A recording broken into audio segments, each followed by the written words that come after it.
네, 안녕하십니까. 지금부터 172회 남북물류 포럼의 전문가 초청 온라인 간담회를 시작하겠습니다. 조금 전에 오늘 진행 프로그램 내용을 우리 김영희 회장님께서 잠깐 언급해 주셨습니다만 간략히 다시 소개해 드리면은 오늘 발제는 금강산 투자기업협회 회장으로 계시는 최유식 대표께서 발제를 해 주시고 이어서 전문가 세 분을 모시고 김영민 회장님의 사회로 토론 인터뷰를 진행한 순서로 진행하겠습니다. 자, 그러면 시간이 지금 약 6분 정도 경과했기 때문에 곧바로 시작하도록 하겠습니다. 자, 여러분께서 아시다시피 금강산 관광은 6.25 전쟁 이후에 우리 남북 간의 대량의 사람의 이동을 전제로 한 최초의 남북 간 경제협력 사업이었습니다. 1998년에 시작해가지고 약 10년간 유지되다가 2008년도에 관광객 다감다치 피격 사건으로 인해서 중단되고 올해로 13년째가 되고 있습니다. 13년이 경과하다 보니까 이제 금강산 관광이 언제 있었는지도 모를 정도로 아스라이 먼 폴거리가 되고 있습니다. 그렇지만 지금 한켠에서는 금강산 관광 재개를 많은 사람들이 기대하고 있고, 특히 그 가운데서도 과거에 금강산 관광에서 앞장서서 노력을 펼쳤던 기업으로 말하면 현대아산, 그 밖에도 여러 기업가들이 이 금강산 관광 재개를 위해서 많은 노력을 기울이고 있습니다. 오늘은 그와 같은 금강산 투자기업협회의 회장을 맡고 있는 최유식 대표께서 발제를 해주시는데, 주제는 금강산 관광사업의 비화, 최유식의 좌절과 희망 메시지가 되겠습니다.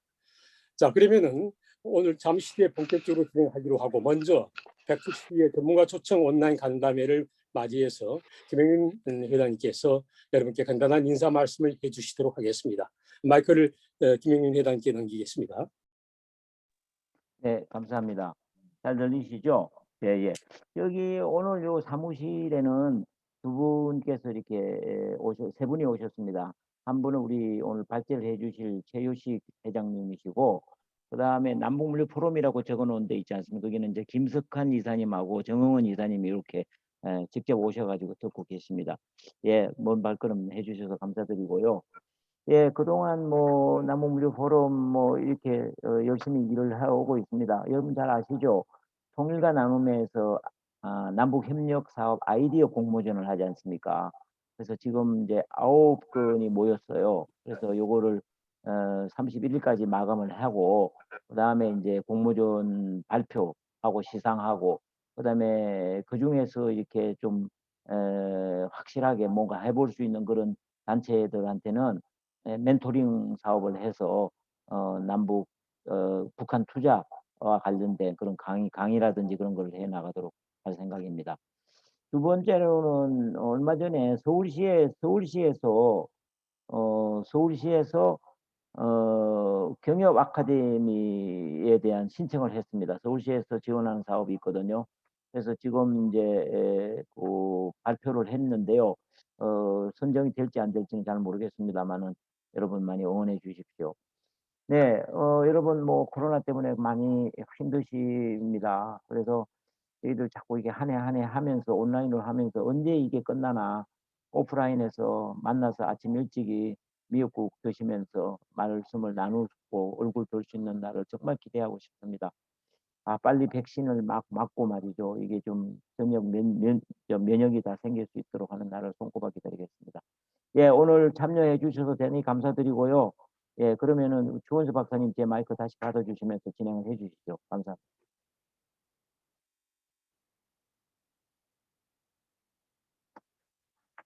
예, 마이크가 안 켜졌습니다.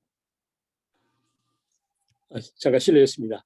자, 그러면 다음 순서는 원래는 전효준 박사께서 북한 이슈 인사이트를 해주실 시간입니다만은 갑자기 지방에서 일이 생기셔가지고 이 자리에 참석을 못하셨습니다. 그래서 곧바로 이제 토론 인터뷰로 들어가도록 하겠습니다. 자, 그래서 여러분도 잘 아시다시피 2008년도에 이제 금강산 관광이 중단됐는데 2007년도만 하더라도 한 해의 관광객 내향객 수를 내가 체크해 보니까 그해 약 34만 명 이상이 금강산을 다녀왔더만요. 그리고 아마 이 자리에 계신 분들은 대부분이 아마 금강산은 몇 차례 다녀오셨으리라 이렇게 생각이 됩니다. 이제 추억으로 좀 남고 있는 금강산 관광을 되새기면서 지금부터 최유식 회장님께서 과거에 금강산을 사업을 하시면서 겪었던 여러 가지 경험담, 그리고 금강산 사업을 추진 과정에서 북측화했던 여러 가지 이야기나 에피소드 이야기, 그밖에 금강산 사업이 중단되고 나서 그 뒤로 겪고 있는 여러 가지 애로사항과 여러 가지 좌절, 그러면서 희망을 꽃피우고 있는 현실에 대해서 여러분께 설명을 해주시는 시간을 갖도록 하겠습니다. 발제 시간은 약 40에서 50분 사이에 해주시고 이어서 40분 정도가 좋겠네요. 토론을 좀 깊이 있게 하려면 말이죠. 그리고 그 다음에 이어서 토론 인터뷰를 진행하도록 하겠습니다. 자, 그러면은 최우식 회장님 마이크를 받아주시면 감사하겠습니다. 우리 마음속으로 열렬한 박수로 환영해 주시면 감사하겠습니다.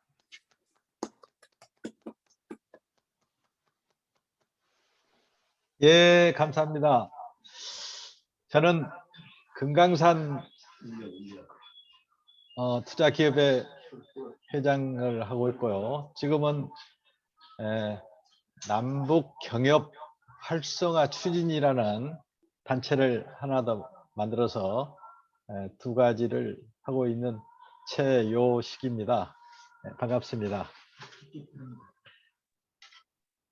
오늘 남북물류 포럼의 172회 발제를 하게 돼서 영광입니다. 전문가가 아니어서 좀 서투르지만은 모두 양해를 부탁드리겠습니다. 추원서 박사님께서 말씀했듯이 오늘의 주제는 금강산의 비화입니다. 그러나 아직까지는 금강산의 비화는 말을 할 시기가 아니고 앞으로 이제는 말할 수 있다라는 시기에 하도록 하고, 오늘은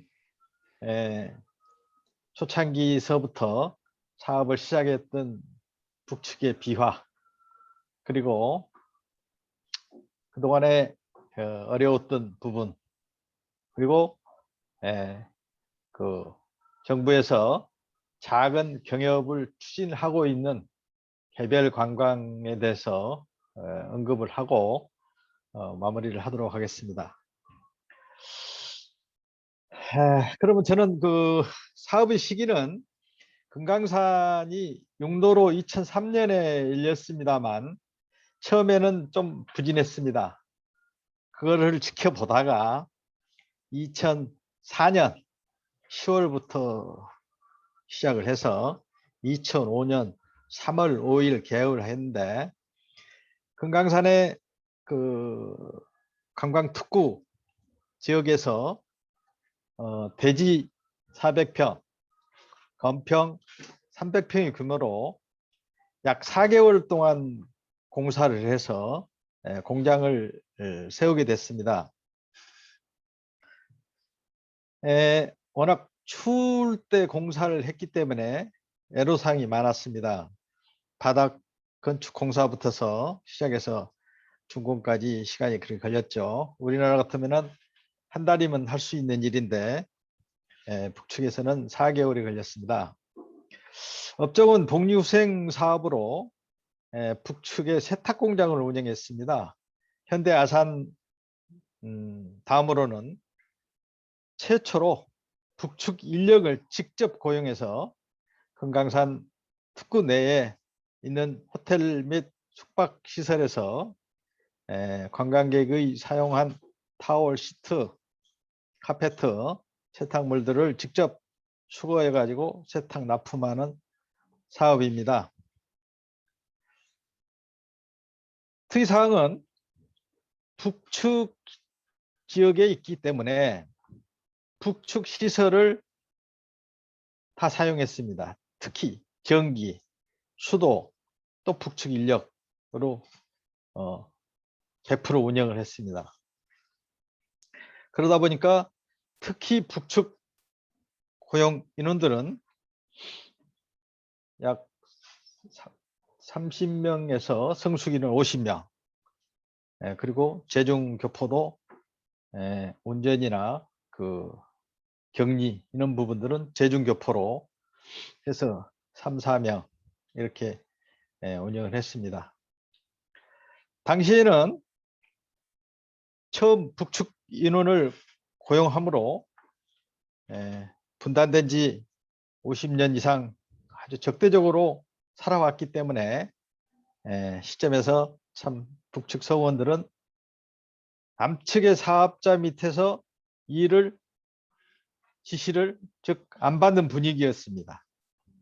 초반에는 직접 고용한다는 것은 여러 가지로 너무 벅차갔습니다.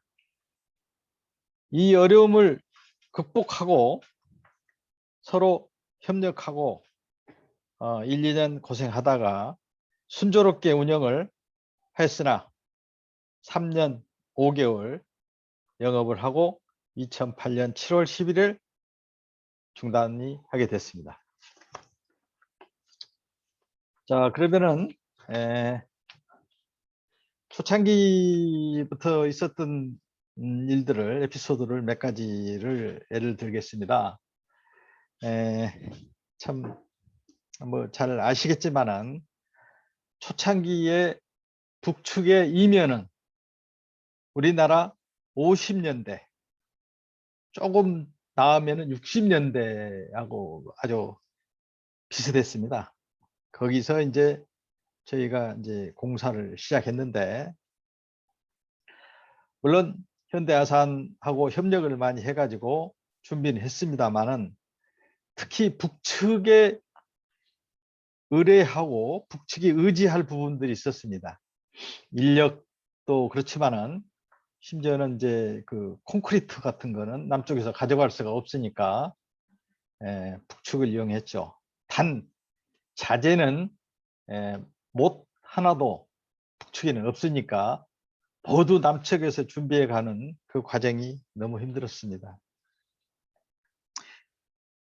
12월에 지금 바닥 콘크리트를 이제 하는데 그 오후에 콘크리트가 들어온다던 레미콘 차가 안 옵니다. 기다리다가 밤 10시가 됐습니다. 그때 콘크리트가 도착해서 왜 이렇게 늦었냐고 했더니 눈깔이 빠졌다고, 눈깔이 빠져가지고 못 왔다고. 무슨 눈깔이 빠졌냐 했더니 이게 레미콘 차량 라이트가 깨져가지고 원산 쪽에서 이제 오는데 그냥 천천히 오다 보니까 시간이 많이 걸렸더라고. 그래서 이제 레미콘을 밤에 그 안 할 수가 없어가지고 작업을 해서 12시까지 마치고 워낙 영하 10도 막 나가니까 이게 바닥이 얼어버리면은 시멘트 효과가 없어진다고 그래서 큰 텐트를 치고 거기다가 히타 난방을 하기로 해가지고 그것을 이제 설치를 했습니다. 근데 난방을 설치를 하려면은 이제 아직까지 전기 시설이 안 돼 있어서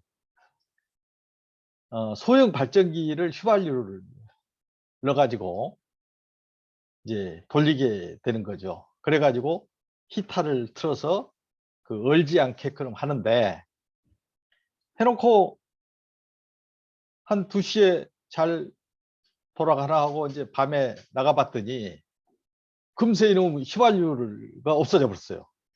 소형 그 발전기에 휘발유가 없어져 가지고 이게 꺼져 버리니까 그 바닥이 아침까지 두니까 이제 얼어버리는 상황이 발생했다 이거죠. 참 그래서 이제 남쪽에서는 뭐 상상도 못할 부분인데 북쪽이니까 어쩔 수 없다 하고 했는데 그러니까 이제 바닥이 얼어가지고 온전치 않으니까 다시 이제 바닥 콘크리트를 이제 마지막에 하는데 그때는 저 미장 그 모래를 가져오라 했더니 이게 또 자갈을 섞어서 가져오니까 바닥을 그놈으로 가서 깔다 보니까 이게 울뚝불뚝 자갈이 있어 가지고 그래서 바닥이 엉망진창입니다.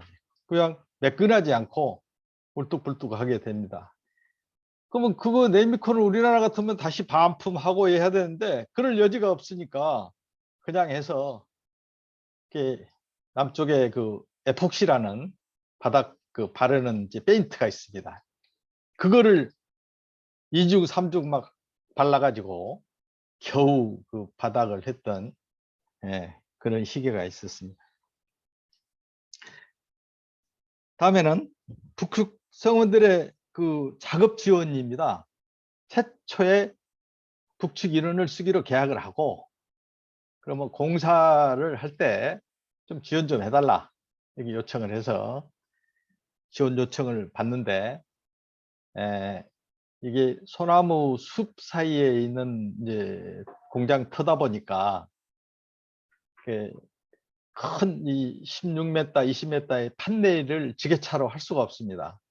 지게차는 이제 물론 현대 아산에 있었는데 그래서 북측 그 성원들을 동원시켰는데 한번 부르면은 한두 명이 아닙니다. 5, 60명이 나옵니다. 단체로. 그래가지고 금방 하고 들어가고 그러는데 이게 겨울에 한겨울에 이 판넬 그 함석 그게 날카로운 게 많은데 이게 막 하다가 손이 막 피가 많이 납니다. 성원들이 북측 이제 주로 이제 여성들인데 저희는 이제 남자들은 담배만 피우고 일 안 한다 해가지고 여성만 이제 쓰는 걸로 해가지고 했는데 이 피가 나니까 도저히 안 되겠으니까 이제 우리 작업을 하기 위해서 장갑을 가져갔는데 장갑을 일괄적으로 나눠줬습니다. 이게 빨리 끼고 상처라니까 또 손시러우니까 해라. 근데 장갑을 안 끼고 주머니에 넣습니다. 그러면서 맨손으로 하는 거예요. 그래서 아니 왜 그러냐 했더니 뭐 아껴 쓰기 위해서 그런다고 그래가지고는 맨손으로 피를 흘리면서 그 추울 때 했던 부분이 참 아직도 뭐 가시는 찡합니다. 아직도 뭐 많이 아른거리고 남아 있습니다.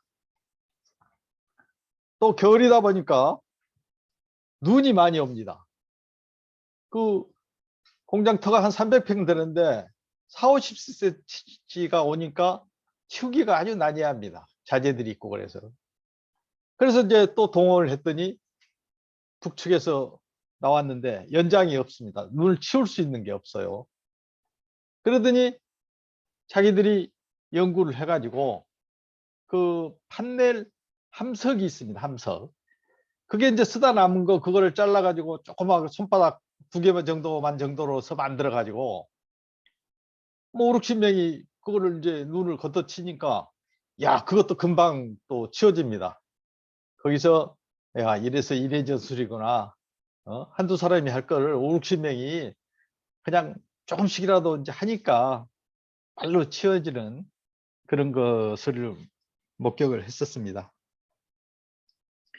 또한 주변 시설이 뭐 앞에 도로는 잘 돼 있습니다만 저희는 뒷골목으로 돼 있습니다. 북측 그 완전히 생활권에 들어 있어 가지고 그 뒤에 포장이 안 돼 있는데 하여튼 그 포장이 안 돼 있는 도로다 보니까 굉장히 뭐 깨끗하지가 못합니다. 뭐 파입대도 많고 또 뭐 비가 오면은 찔벅거리고 그래서 그 부분을 아주 강조를 해서 공사를 했고 또 거기에 또 꽃길을 조성하고 깨끗하게 해가지고 하다 보니까 북측에서 더욱더 뭐 인정을 했던 것 같습니다. 그래서 초대에 얘기했듯이 처음에 가가지고 그 어려운 일이 있었습니다만 북측의 이제 입장에서 일을 하다 보니까 인원도 직접 고용하도록 그러니까 관리인을 안 내보내고 북측의 이제 여성분들을 저의 이제 공장으로 보냈던 것 같습니다.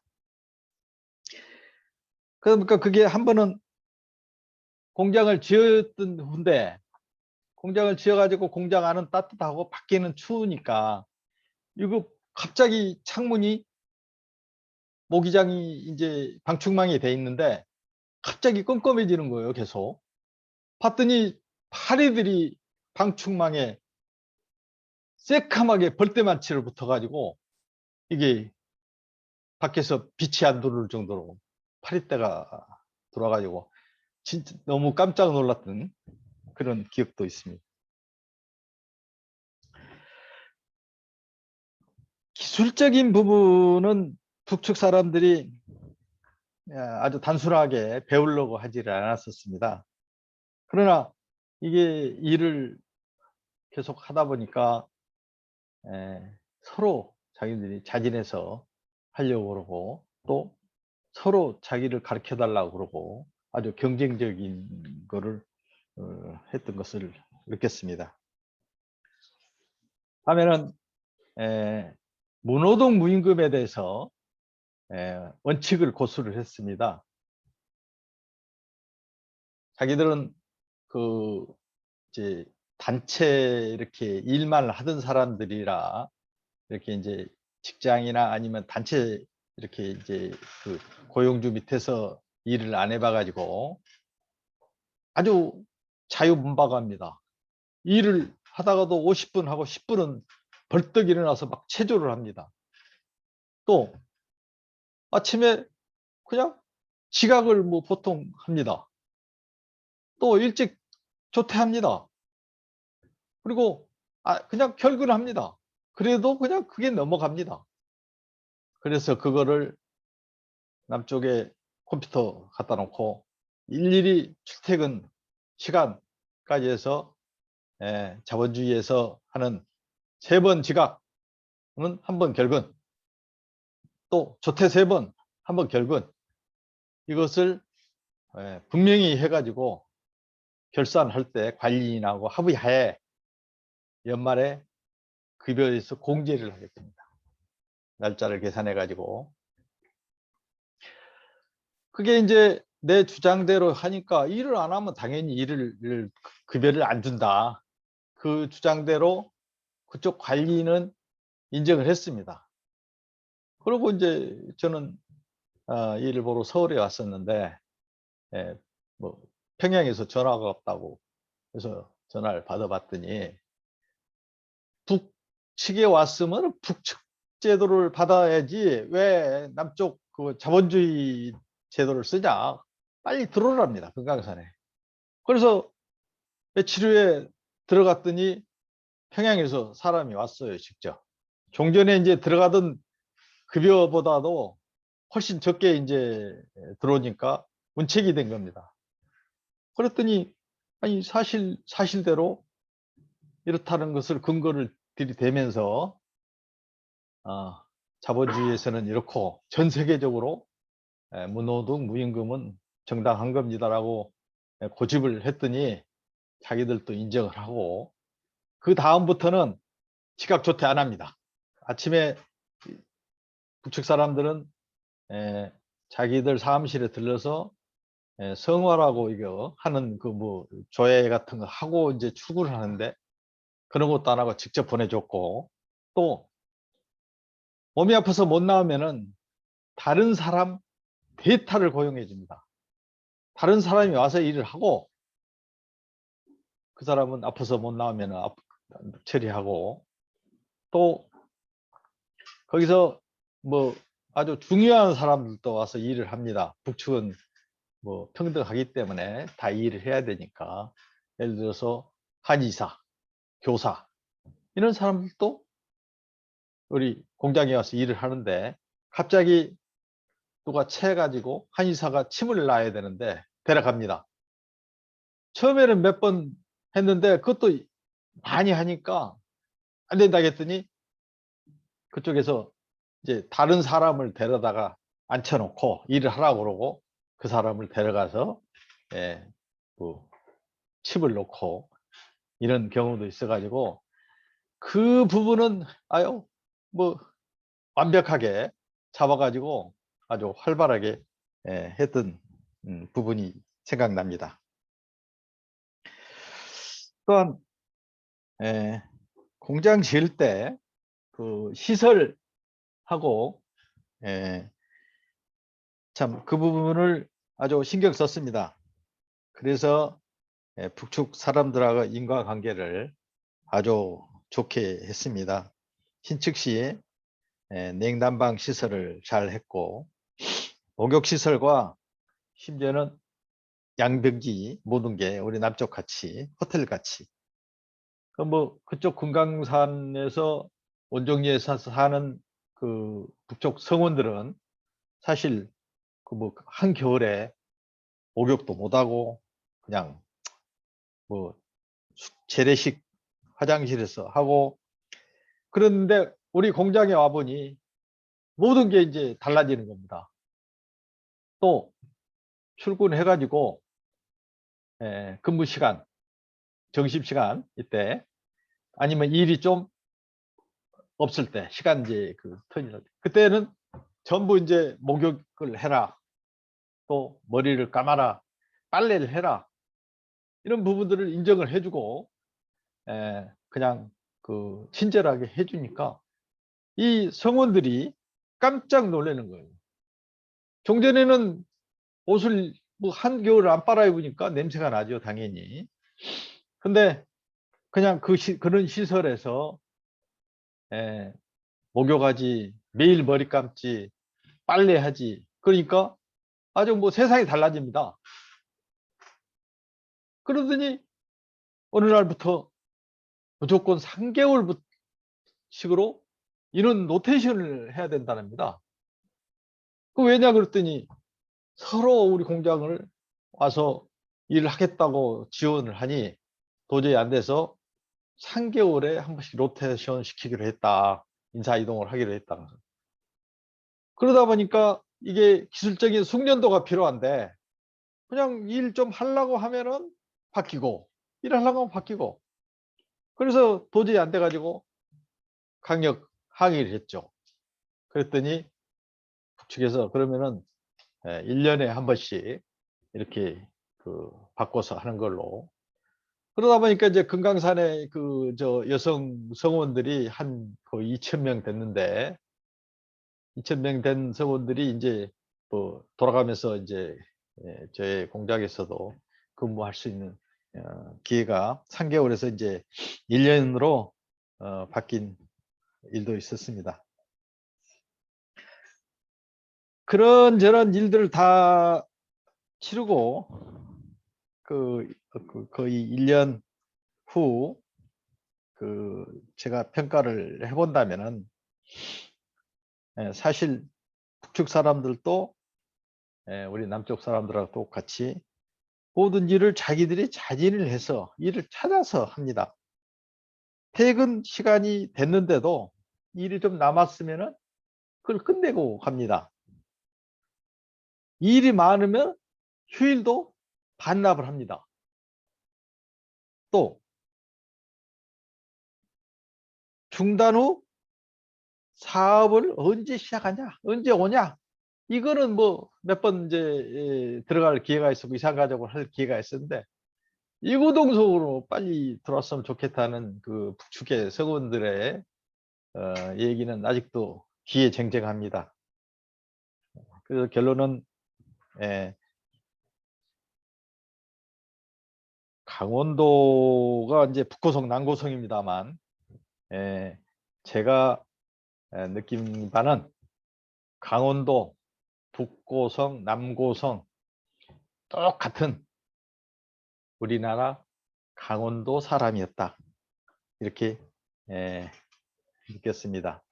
그 외에도 많습니다만 간략하게 이제 그 에피소드를 말씀드리고, 뭐 사회께도 말씀했습니다만 사실 뭐 비와도 그렇고 좌절도 그렇습니다. 지금 3년 4개월 사업하고 13년을 중단되었습니다. 남쪽에서 했던 사업도 북쪽 사업이 이제 잘 되니까 정리를 했죠. 저는 개성 금강산 여행업도 시작했습니다. 왜냐? 사람이 많이 가야 또 북측에서도 수익이 발생하니까 여행업도 남쪽에다가 그 모객 인원을 뭐 7, 8명까지 써가면서 여행을 했죠. 근데 그것까지도 중단이 돼 버렸습니다. 그러니까 그냥 종전에 하던 사업도 중단했지, 금강산 뭐 중단됐지, 중단되다 보니까 여행도 업도 안 되지. 그래가지고 이게 한꺼번에 사업자 3개를 완전히 수톱시키게 된 겁니다. 그 2008년도에는. 그랬던 부분이 이제 13년이 흘렀는데, 정부가 그동안 이제 미련을 버리고 다른 사업이라도 하라고 했으면은 참 이렇게까지 억울하지는 않았을 것 같습니다. 근데 정부가 계속 기다리라고 하고 희망 메시지를 주고, 그걸 기다리다가 낱날이 세월만 보내고 13년이 이제 되어버렸죠. 50대에 시작을 했습니다만 지금 70이 넘어 버렸습니다. 지난해 김현철 통일부 장관이 지난해 초기에 요구를 했습니다. 북측이, 김정은 위원장이 남측 시설 모두 치우라고, 그부터 재개 가능성은 없다고 생각했습니다. 설상 재개가 되더라도 남측 사업자들이 이 일들을 북측에 가서 할 수 없습니다. 왜냐, 북측 인원들이 다 자기들이 하겠다고 지금 각 코너 배치되어 있습니다. 지금 보도에 의하면은 북측 그 건물을 지어 가지고 사업을 그냥 하겠다라고 하고, 남측 사업자들은 설 데가 없다고 얘기한 바도 있죠. 그래서 결론은 이번 정권, 다음 정권도 희망이 보이질 않습니다. 왜? 핵을 포기를 해야 되는데, 핵을 포기 않고는 미국 안보리나 미국 제재에 풀리지 않는다고 보고 있기 때문입니다.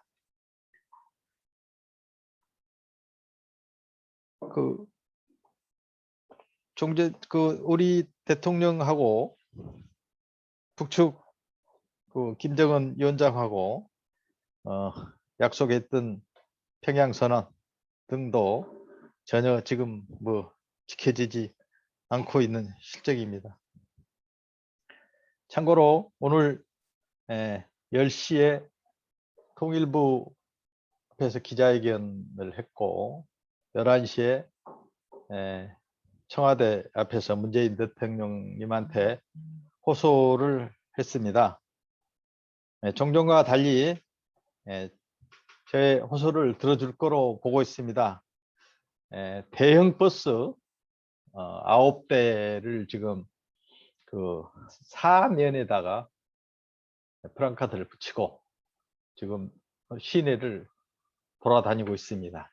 이게 약 한 달 계획으로 9대를 하고, 관철이 안 되면은 100대까지도 확장을 해가지고 전 시내 구석구석을 돌아다니면서 우리의 요구 사항을 관철시키는 걸로 기자회견을 시작을 했습니다. 그 중요한 부분은 13년 동안 피해 본 부분에 대해서 전혀 정부가 인식을 하고 있지 않다는 겁니다. 그래서 피해 보상법을 통과해야 되고, 제정을 해야 되고, 그 외에 북측에 투자했던 자산에 대해서 경협 보험금을 지급을 요청을 했습니다. 말이 안 되는 게, 개성은 90% 경협 보험금을 지급을 했습니다. 근데 금강산은 45%라고 18년도에 해줬어요. 거기다가 감가상각 공제하고, 북측에 그때 당시 재개 중단되리라고 패킹리스트 이런 거 정확하게 안 하고 초창기에 한꺼번에 했던 부분들이 근거가 없다고 안 하고 해서 약 투자 금액의 한 20, 30% 정도만 보험금으로 지급을 받았는데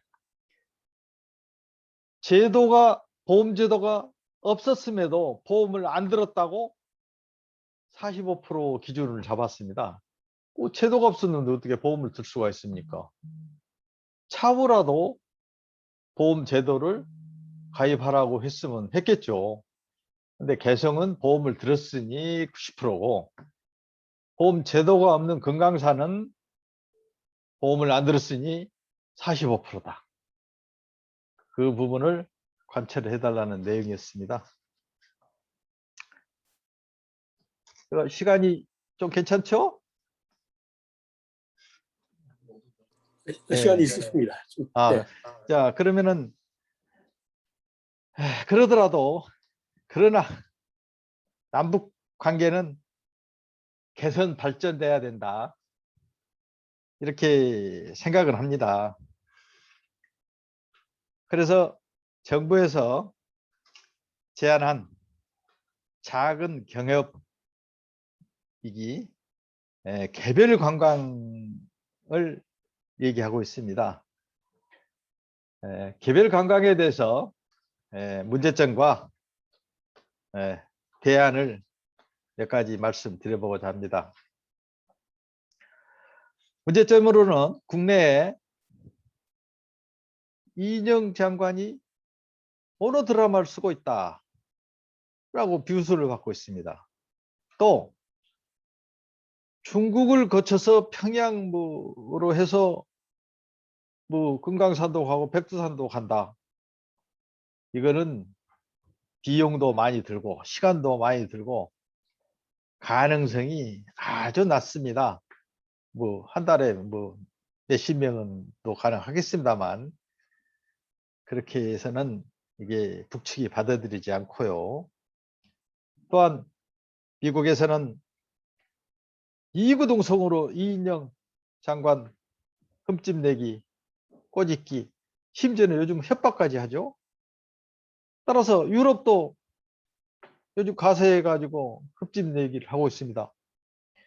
또 북측은 두 정상이 합의한 사항도 이행을 못 하는데 무슨 개별 관광이냐 하면서 하여튼 비웃고 비난을 하고 있죠. 그래서 그렇게 해서는 안 되고 우리가 해결을 해야 될 게 있습니다.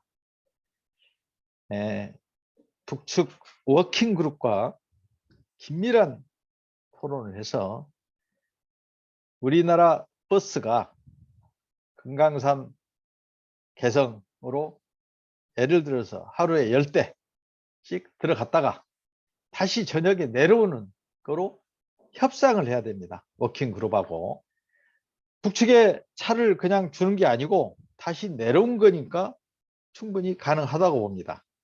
북측에 주면은 터준다고 그러니까 사람 싣고 갔다가 다시 내려오는 거죠.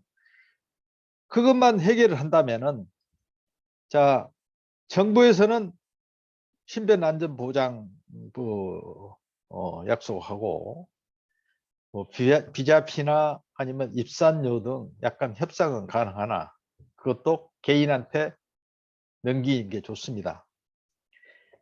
개인이나 단체에서 모객을 해가지고 개성으로 버스 10대, 금강산으로 버스 10대 매일 들어갑니다.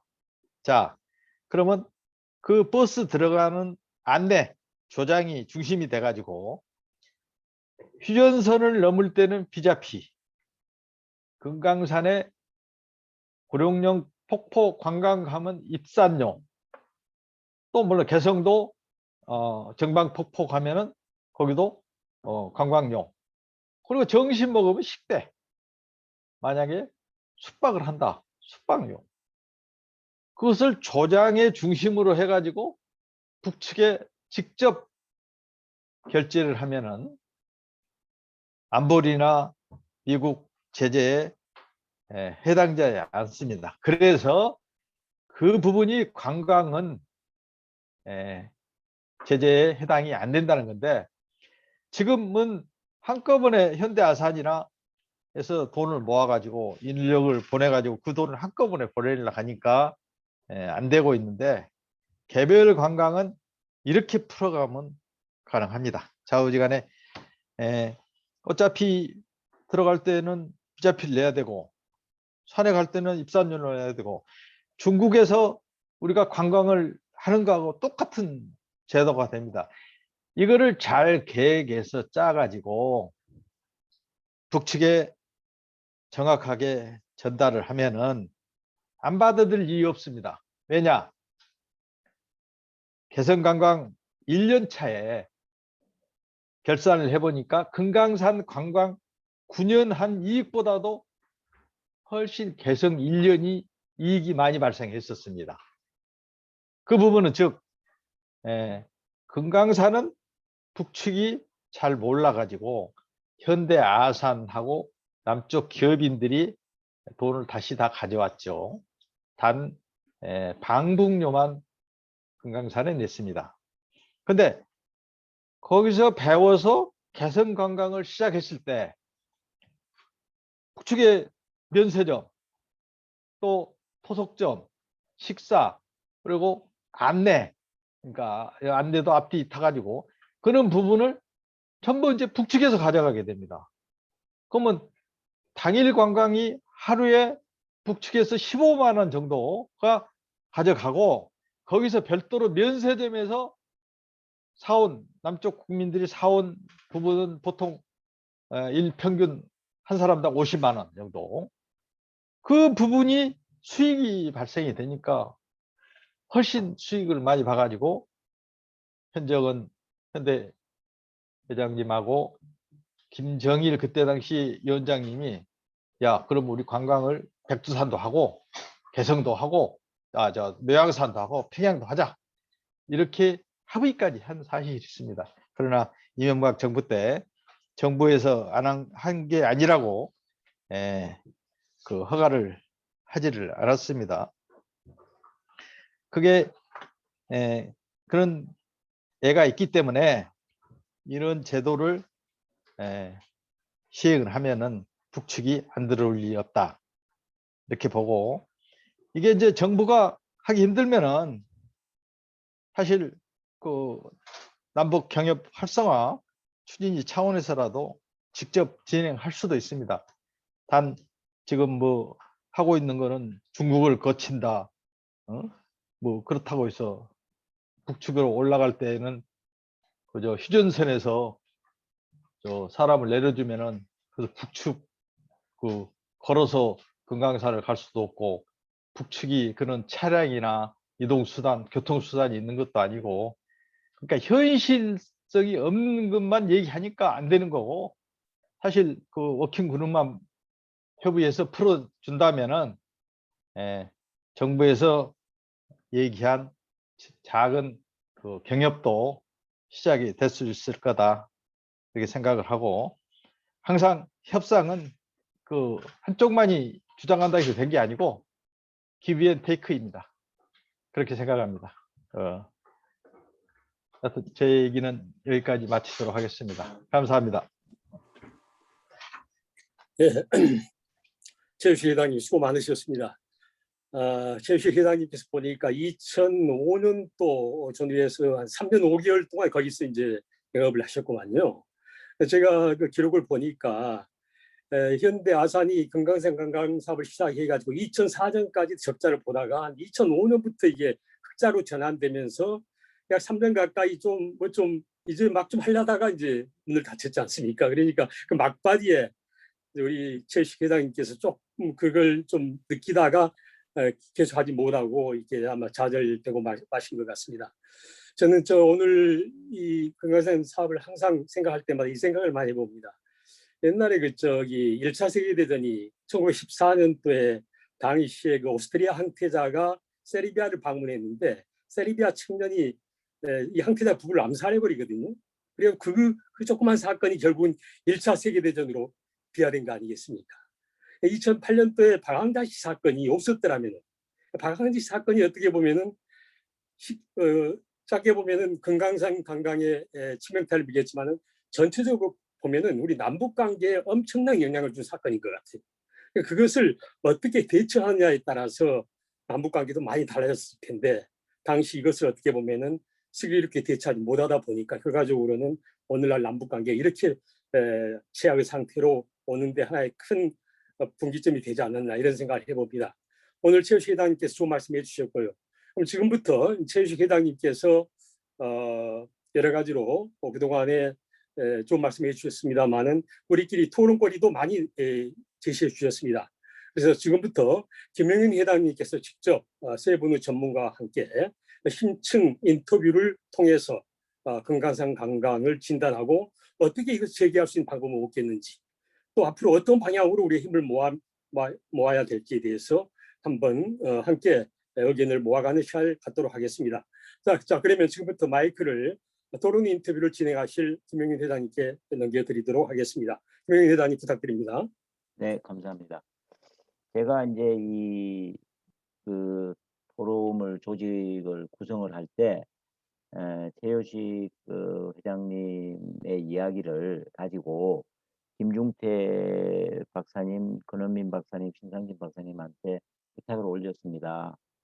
좀 보충하는 의미에서 말씀을 좀 해주시고 좀 이 문제를 진지하게 한번 생각을 해보자 하는 그런 뜻에서 제가 부탁을 드렸기 때문에 아마 제가 좀 주제넘게 이렇게 좀 사회를 보게 되었습니다. 이 점 좀 양해해 주시고요. 그러면은 지금 세 분이 지금 다 계시는데 이제 말씀을 이제 부탁을 청해 듣겠습니다. 이런 식으로 하겠습니다. 지금 이제 우리 최효식 회장님께서 말씀하신 게 첫 번째로는 이제 북쪽과의 경험에 대해서 겪었던 이야기, 뭐 이제 비하라고 생각을 하시면 되겠습니다. 그 말씀을 해주셨고, 그다음에 이제 금강산 관광 업체에 대한 피해 보상 문제입니다. 그래서 그때는 보험제도도 없었는데 개성은 그렇게 많이 해주는데 여기는 말이지 그거 없었다고 45%밖에 안 해주냐. 사실 이유는 저도 새로운 뉴스입니다. 사실은.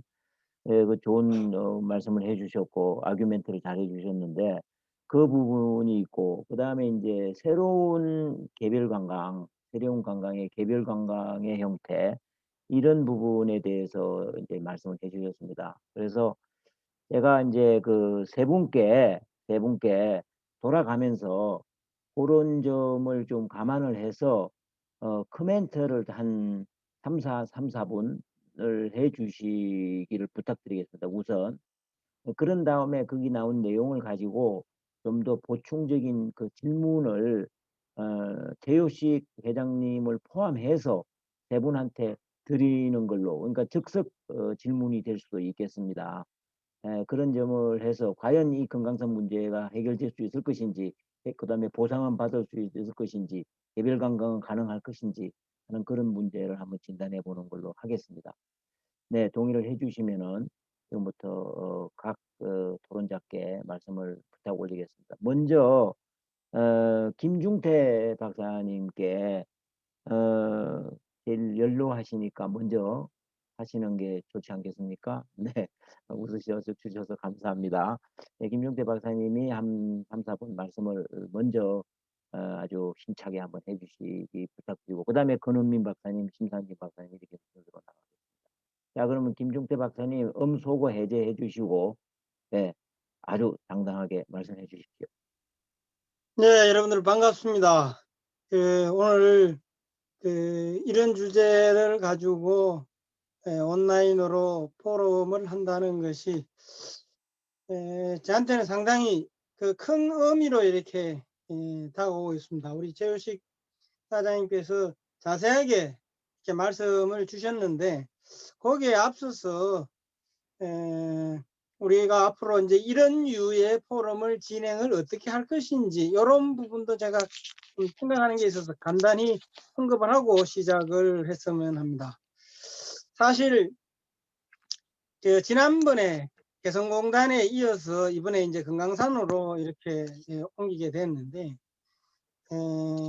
조금 더 세월이 지나면은 정말 다 우리 기억 속에서 사라져서 이게 이런 기록물이 남아있기가 어렵게 되어 있습니다. 그나마도 우리 김영인 회장님의 특별한 용단으로 물류포럼에서 이런 온라인 포럼이라도 개최되게 된 것은 정말 다행스럽게 생각을 하고 앞으로도 기회가 되면은 개별 우리 좀 그 사업별로 이런 시리즈 형태로 좀 진행이 되었으면 좋겠다는 그런 말씀을 드리고 싶습니다.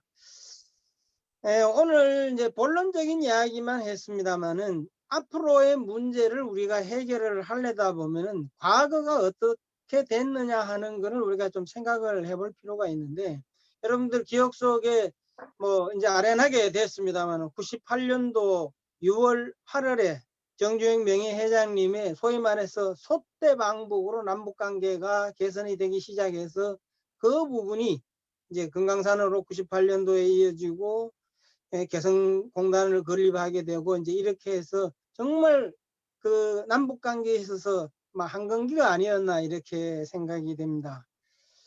제 개인적으로는 2003년도 2월 달에 해로관광에서 육로관광으로 전환이 될 때 당시 남북출입사무소장을 했기 때문에 누구보다도 이 부분에 대한 감회가 새로운 것 같습니다. 세월이 흘러서 2008년 7월 11일 날 박광자 씨 피격 사망 사건이 생겼을 때 불행하게도 제가 교류협력국장을 했기 때문에 그 부분도 너무 생생하게 기억을 하고 있고, 사실 그 조은석 박사님께서도 지적을 하셨습니다마는 그때 이게 어떻게 좀 해결이 잘 됐으면은 최우식 회장님께서 말씀하신 대로 기다리라고만 하지 않고 그때 적절한 조치가 있었다면 차라리 다른 사업으로 전환을 하든지 이런 계기가 마련이 됐을 텐데, 이거는 금강산도 그렇고 개성공단도 그렇고 개별적으로 상당히 많은 아쉬움을 갖고 있습니다. 그 부분과 관련해서는 조금 후에 제가 간단하게 좀 말씀을 좀 드릴까 합니다. 우리가 이 금강산 관광을 이야기를 할 때 흔히 그런 이야기를 했습니다. 이 금강산 관광은 단지 명산 구경을 하는 것이 아니고 남북 간의 이 평화를 심는 그런 상징적인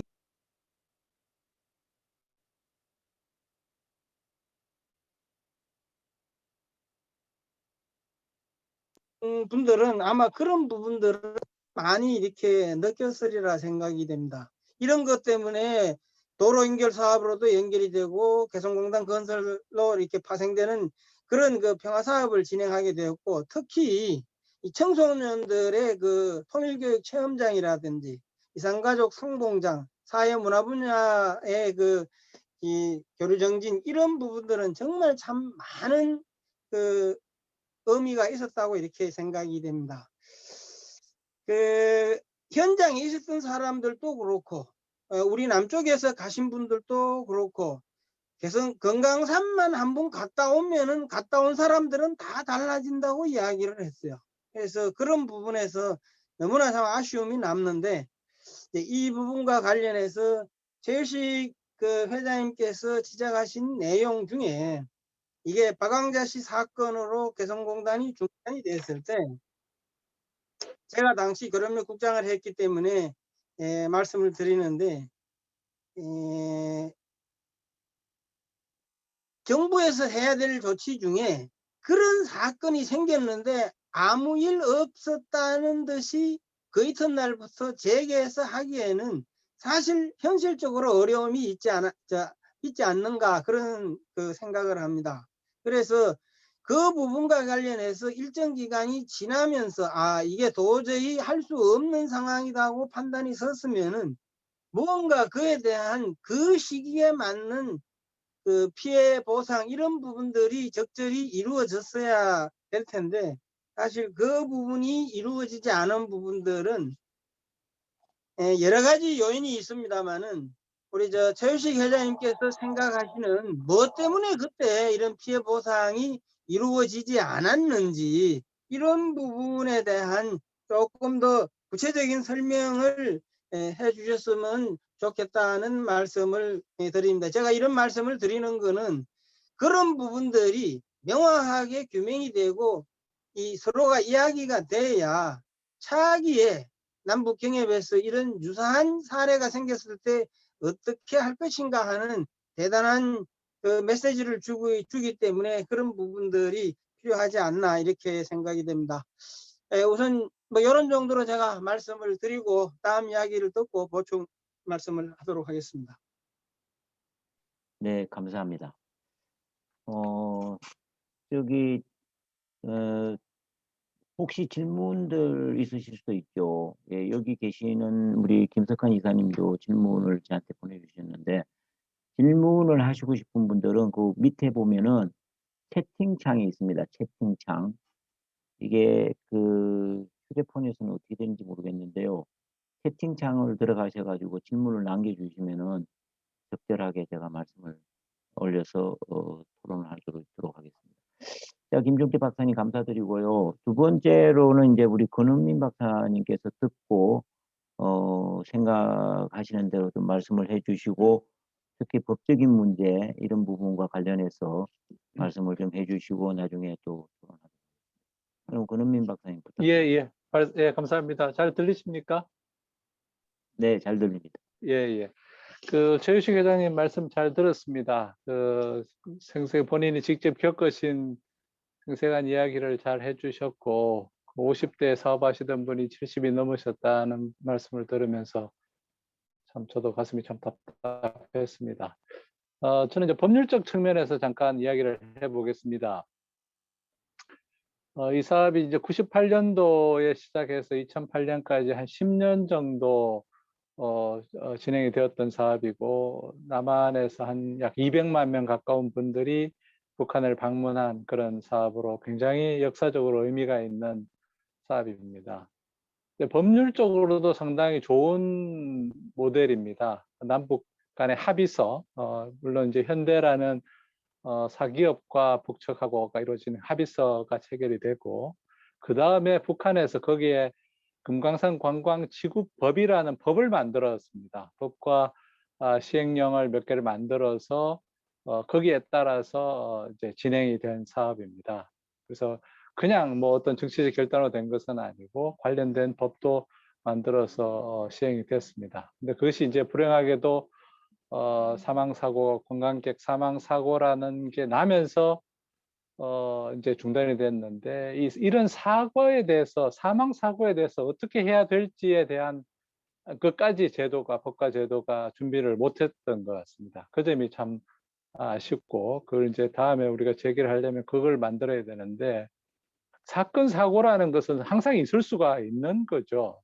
특히 이제 법률 실무를 하는 저 같은 사람이 보면 뭐 어떤 경우라도 사건 사고가 있는데, 사건 사고가 있다고 해서 사업을 꼭 중단해야 되는 건 아닌 것 같습니다. 그 사건 사고를 합리적으로 처리하고 부족한 점을 채워 나가면 되는 것이지, 그렇다고 해서 사업을 중단한다라는 것은 그거는 좀 옳은 방법은 아닌 것 같습니다. 근데 이제 이 사건을 법률적으로 보면 그 이후에 2008년에 중단한 이후에 2010년에 북측에서 부동산을 동결하고 몰수하고 하는 그런 일련의 조치들을 일방적으로 취했고, 그 이후에 2011년에 또 현대 사업권을 독점권을 취소한다라고 하고, 그 2011년 5월에 이어서 금강산 국제관광특구법이라는 법을 만들었습니다. 종전의 법을 있던 금강산 관광지구법이라는 법을 폐지를 하고 새로운 특구법이라는 걸 만들었습니다. 그래서 국제 관광 특구로 자기들이 한번 해보겠다, 이런 의지를 법적으로 표명을 한 것인데요. 근데 결국 실패했죠. 이 금강산이라는 지역적 특수성이, 거기에 뭐 일본 사람, 중국 사람 누군가가 가기가 쉽지 않고, 결국 남한 사람, 아까 최 회장님 말씀처럼 남한 사람들이 가야 되는데 결국 실패한 거죠. 저는 이것이 이 사건에서 굉장히 큰 교훈이라고 생각됩니다. 이 남북 관계에서 특히 금강산에 관해서는 남한 주민을 포섭하지 못하면 이 사업이 되기가 굉장히 어려운 사업이라는 것입니다. 그건 이제 북한도 체험을 한 것이죠. 그리고 이제 그 제도적 측면에서 말씀드리면, 이게 이제 금강산하고 개성하고 뭐가 다르냐라고 생각을 해보면, 개성도 이제 북한에서 개성공업지구법이라는 법을 만들고 여러 가지 규정도 만들고 그렇게 만들었는데, 개성은 관리위원회라는 남한 정부를 대변하는, 그래서 어떤 공식적인 기구를 두었습니다. 그래서 아까 최 회장님도 초기에 뭐 북측 그 노동자들하고 고용 채용하고 운영하고 관리하는데 여러 가지 어려움을 겪으셨다는 이야기를 해주는데, 개성도 물론 그런 어려움을 겪었지만 관리위원회라는 중간자가 있어서 거기에서 북측하고 협상을 해주고 기본 규범을 만들어주고 규정과 시행세칙을 만들어준 그런 역할이 있었는데, 금강산은 그게 없었습니다. 그래서 그게 없다는 점이 좋을 수도 있고 나쁠 수도 있는데, 어떻든 그게 없다라는 것이 하나의 그 사업자의 개별 사업자로서는 좀 힘이 드는 측면도 있었던 것 같습니다. 그래서 제가 이제 법률적으로 제가 생각을 해보기에는 우리는 이제 이 경험에서 배워야 된다고 생각합니다. 우리가 과거에 10년간의 소중한 운영 경험도 있고 그 이후 13년간의 이런 쓰라린 좌절의 경험도 있는데, 이것이 결국 이런 사태가 일어났을 때 사망 사고가 나고 중단을 하고 그러면 어떻게 하냐라고 했을 때 법에 어떻게 해야 된다라는 것이 없는 거죠. 그러니까 북측도 몰수하고 동결하고 다 쫓아내고 우리끼리 해보겠다고 했지만 그것도 안 된 것이고, 남측에서 뭐 일부 보상하고 뭐 어떻게 재개 기회를 계속 노린다고 기회를 노렸지만 결국 안 된 것이고 전혀 안 됐다는 것이죠. 그래서 저는 이제 어떤 상황의 변화에 따라서 다시 재개가 된다는 것을 전제를 하면 이 경험을 에서 배워서 제도를 정비해야 된다. 근데 그 제도의 정비라는 것이 결국은 분쟁이 생겼을 때 어떻게 해결할 것인가를 정리를 해야 될 것 같습니다. 사건이 생겼을 때 누가 어떤 원칙으로 하느냐. 기존의 그 체류 합의서에 의하면 범죄가 일어나면 조사하고 추방하게 되어 있습니다. 남쪽으로. 남한 사람이 거기서 뭐가 범죄에 연루되면 추방하는 그런 구조로 되어 있고, 중대한 범죄는 예외로 하는 뭐 이런 식의 합의서가 있었는데, 근데 그것보다 더 나아가서 이제 남쪽 사람이 사망을 하니까 이제 어떻게 하느냐. 그러면 뭐 상식적으로는 조사를 하고 재발 방지하고 보상을 하고 하는 이런 절차를 이제 책임자를 처벌하고 하는 그런 조치를 해야 되는데, 이제 그러면 그걸 누가 이제 어느 정부가 관여할 것이냐 하는 그런 문제가 있을 텐데, 그런 제도 문제, 그 다음에 북측에서 현재 여기 지역을 전부 몰수하고 하는 그런 조치를 했는데, 그러면 투자 자산에 대한 보호를 누가 어떻게 할 것이냐, 누가 남한 정부가 하느냐 북한 정부가 하느냐, 뭐 어떤 근거로 하느냐, 보험으로 할 것이냐 어떻게 할 것이냐 하는 그런 점들이 지금 전혀 없었기 때문에 이제 지금 이런 혼란이 있고 또 최 회장님 같은 분의 이제 눈물이 있게 되는 것인데, 우리가 이제 앞으로 나아갈 때는 이런 부분의 경험을 바탕으로 그런 제도를 정비하는 그런 노력을 해야 될 것 같습니다. 예, 이상 말씀 마치겠습니다. 네, 네, 권영민 박사님, 정말 좋은 코멘트 해주셔서 감사드립니다. 조금 있다가 좀 더 구체적으로 들어가서 토론을 나누는 걸로 그렇게 하겠습니다. 지금 채팅방에 아주 좋은 그 질문들이 이렇게 좀 올라오고 있고 건의도 올라와 있습니다. 여러분들도 확인할 수 있으시니까 한 번씩 보셔도 좋을 것 같아요. 네, 우리 정진영 선생이 아주 길게 이야기했지만 아주 요점적으로 말씀을 잘 해주셨습니다. 자, 그러면은 먼저 그 전에 심상진 박사님께 여쭙겠습니다. 심상진 박사님은 지금 경기대학교 관광학부 교수로 계십니다만은 그 전에 현대 아산에서 금강산 총소장으로 계셨습니다. 그래서 누구보다도 많은 경험들을 가지고 계시기 때문에 이 문제를 좀 총체적으로 보시고 말씀을 해줄 수 있을 것 같아요.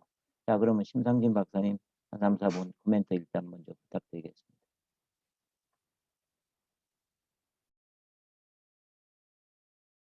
소거를 일단 하시고, 네, 그래야지 말씀이 들립니다. 예, 반갑습니다. 금강산 관광 문제를 얘기하려면 뭐 몇 달을 얘기해도 해결이 되겠습니까? 벌써 만 13년 동안 해결이 안 된 부분인데, 참 최효식 회장님 말씀하시는 걸 들으면서 제가 이게 심장이 그냥 쫀득쫀득해졌습니다. 참 이게 최 회장님 같은 분들이 몇 분 안 남아 계세요. 왜 그러냐면은 제가 이제 현장에 있던 경험하고 또 지금 이제 학교로 온 지도 벌써 만 10년이 됐지만은 쭉 이제 논문도 많이 나오고 뭐 또 우리 남북 포럼도 그렇고 물류 포럼도 그렇고 아티클들이 많이 나오지 않습니까? 근데 실질적으로 최유식 회장님처럼 24시간을 북한에 살면서 그 사람들하고 부딪히면서 어떨 땐 얼르고 달래고 어떨 땐 들렀고 싸워가면서 했던 경험이 있는 분이 거의 없다 말씀이죠. 근데 이제 그 기억조차도 벌써 이제 13년 전으로 돌아가다 보면은 이제 가물가물해지는 거죠. 그래서 김용태 박사님도 말씀하셨지만 그런 것 좀 디베이스화 하는 작업도 굉장히 물리 포럼에서 좀 중요한 그 부분이 아닐까 그런 생각이 들거든요. 왜 그러면 실제 거기서 경험했던 사람들의 그 귀한 경험이 지금 이제 서서히 다 없어지고 있기 때문에 그런 부분들이 좀 가장 중요하지 않을까 싶고요. 뭐 드릴 말씀이 너무 많아서 어디부터 드려야 될지 모르겠는데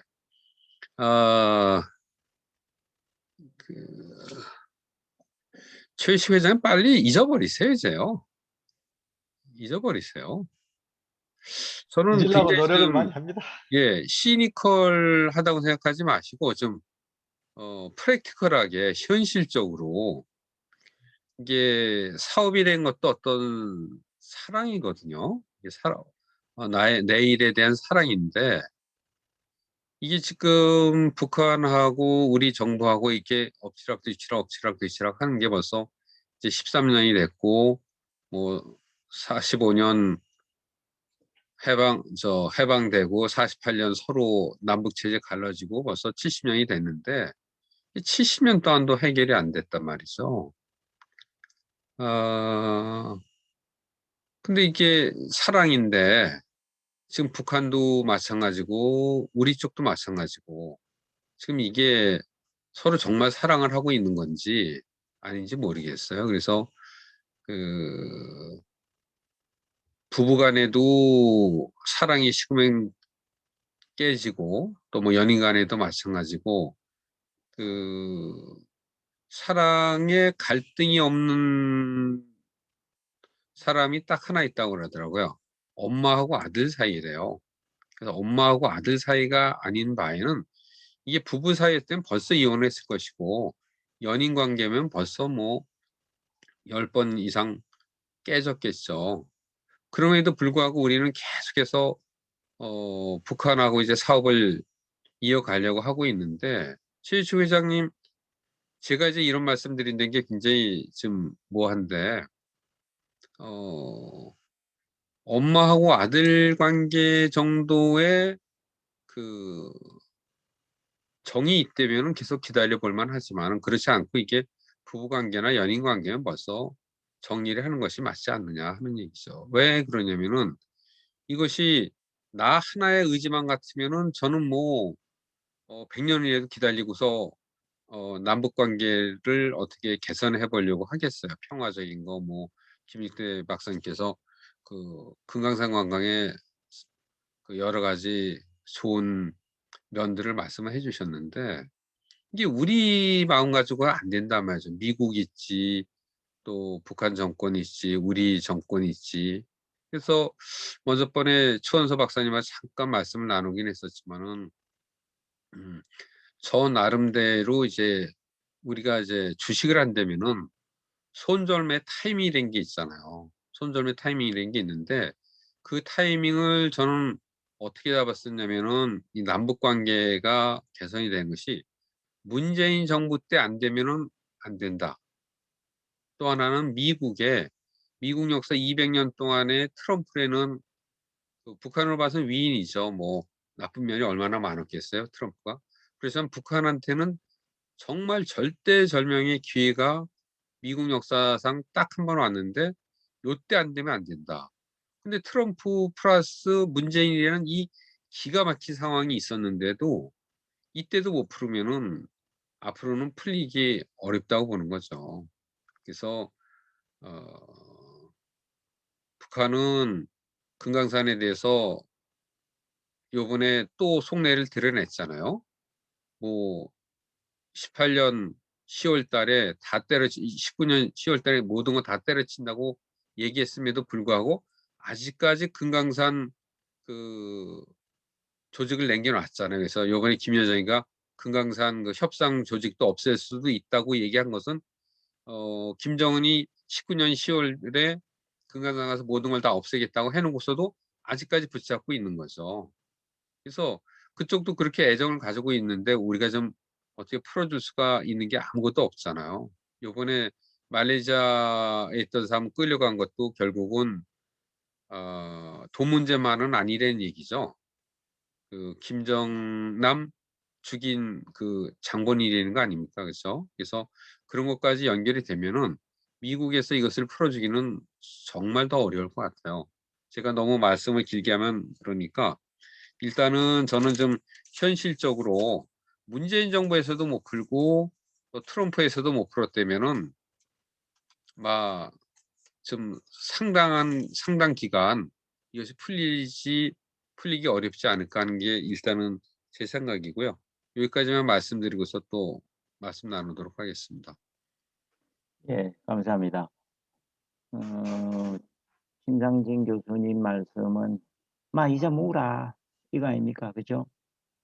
자꾸 그 생각해봐야 뭐 하겠냐, 가슴만 아프니까 그런 핵심의 이야기를 해주셨습니다. 근데 이제 그 부분에 대해서는 이제 우리 최효식 회장님께서 나중에 좀 종합적으로 말씀을 한번 해주시고요. 자, 우리가 아까 이야기했던 거를 가지고 조금 더 좀 들어가 보도록 하겠습니다. 자, 우선 그 권은민 박사님께 여쭙겠습니다. 최효식 회장님이 피해 보상 문제 45% 해준 거에 대해서 따지를 이제 그은 거죠.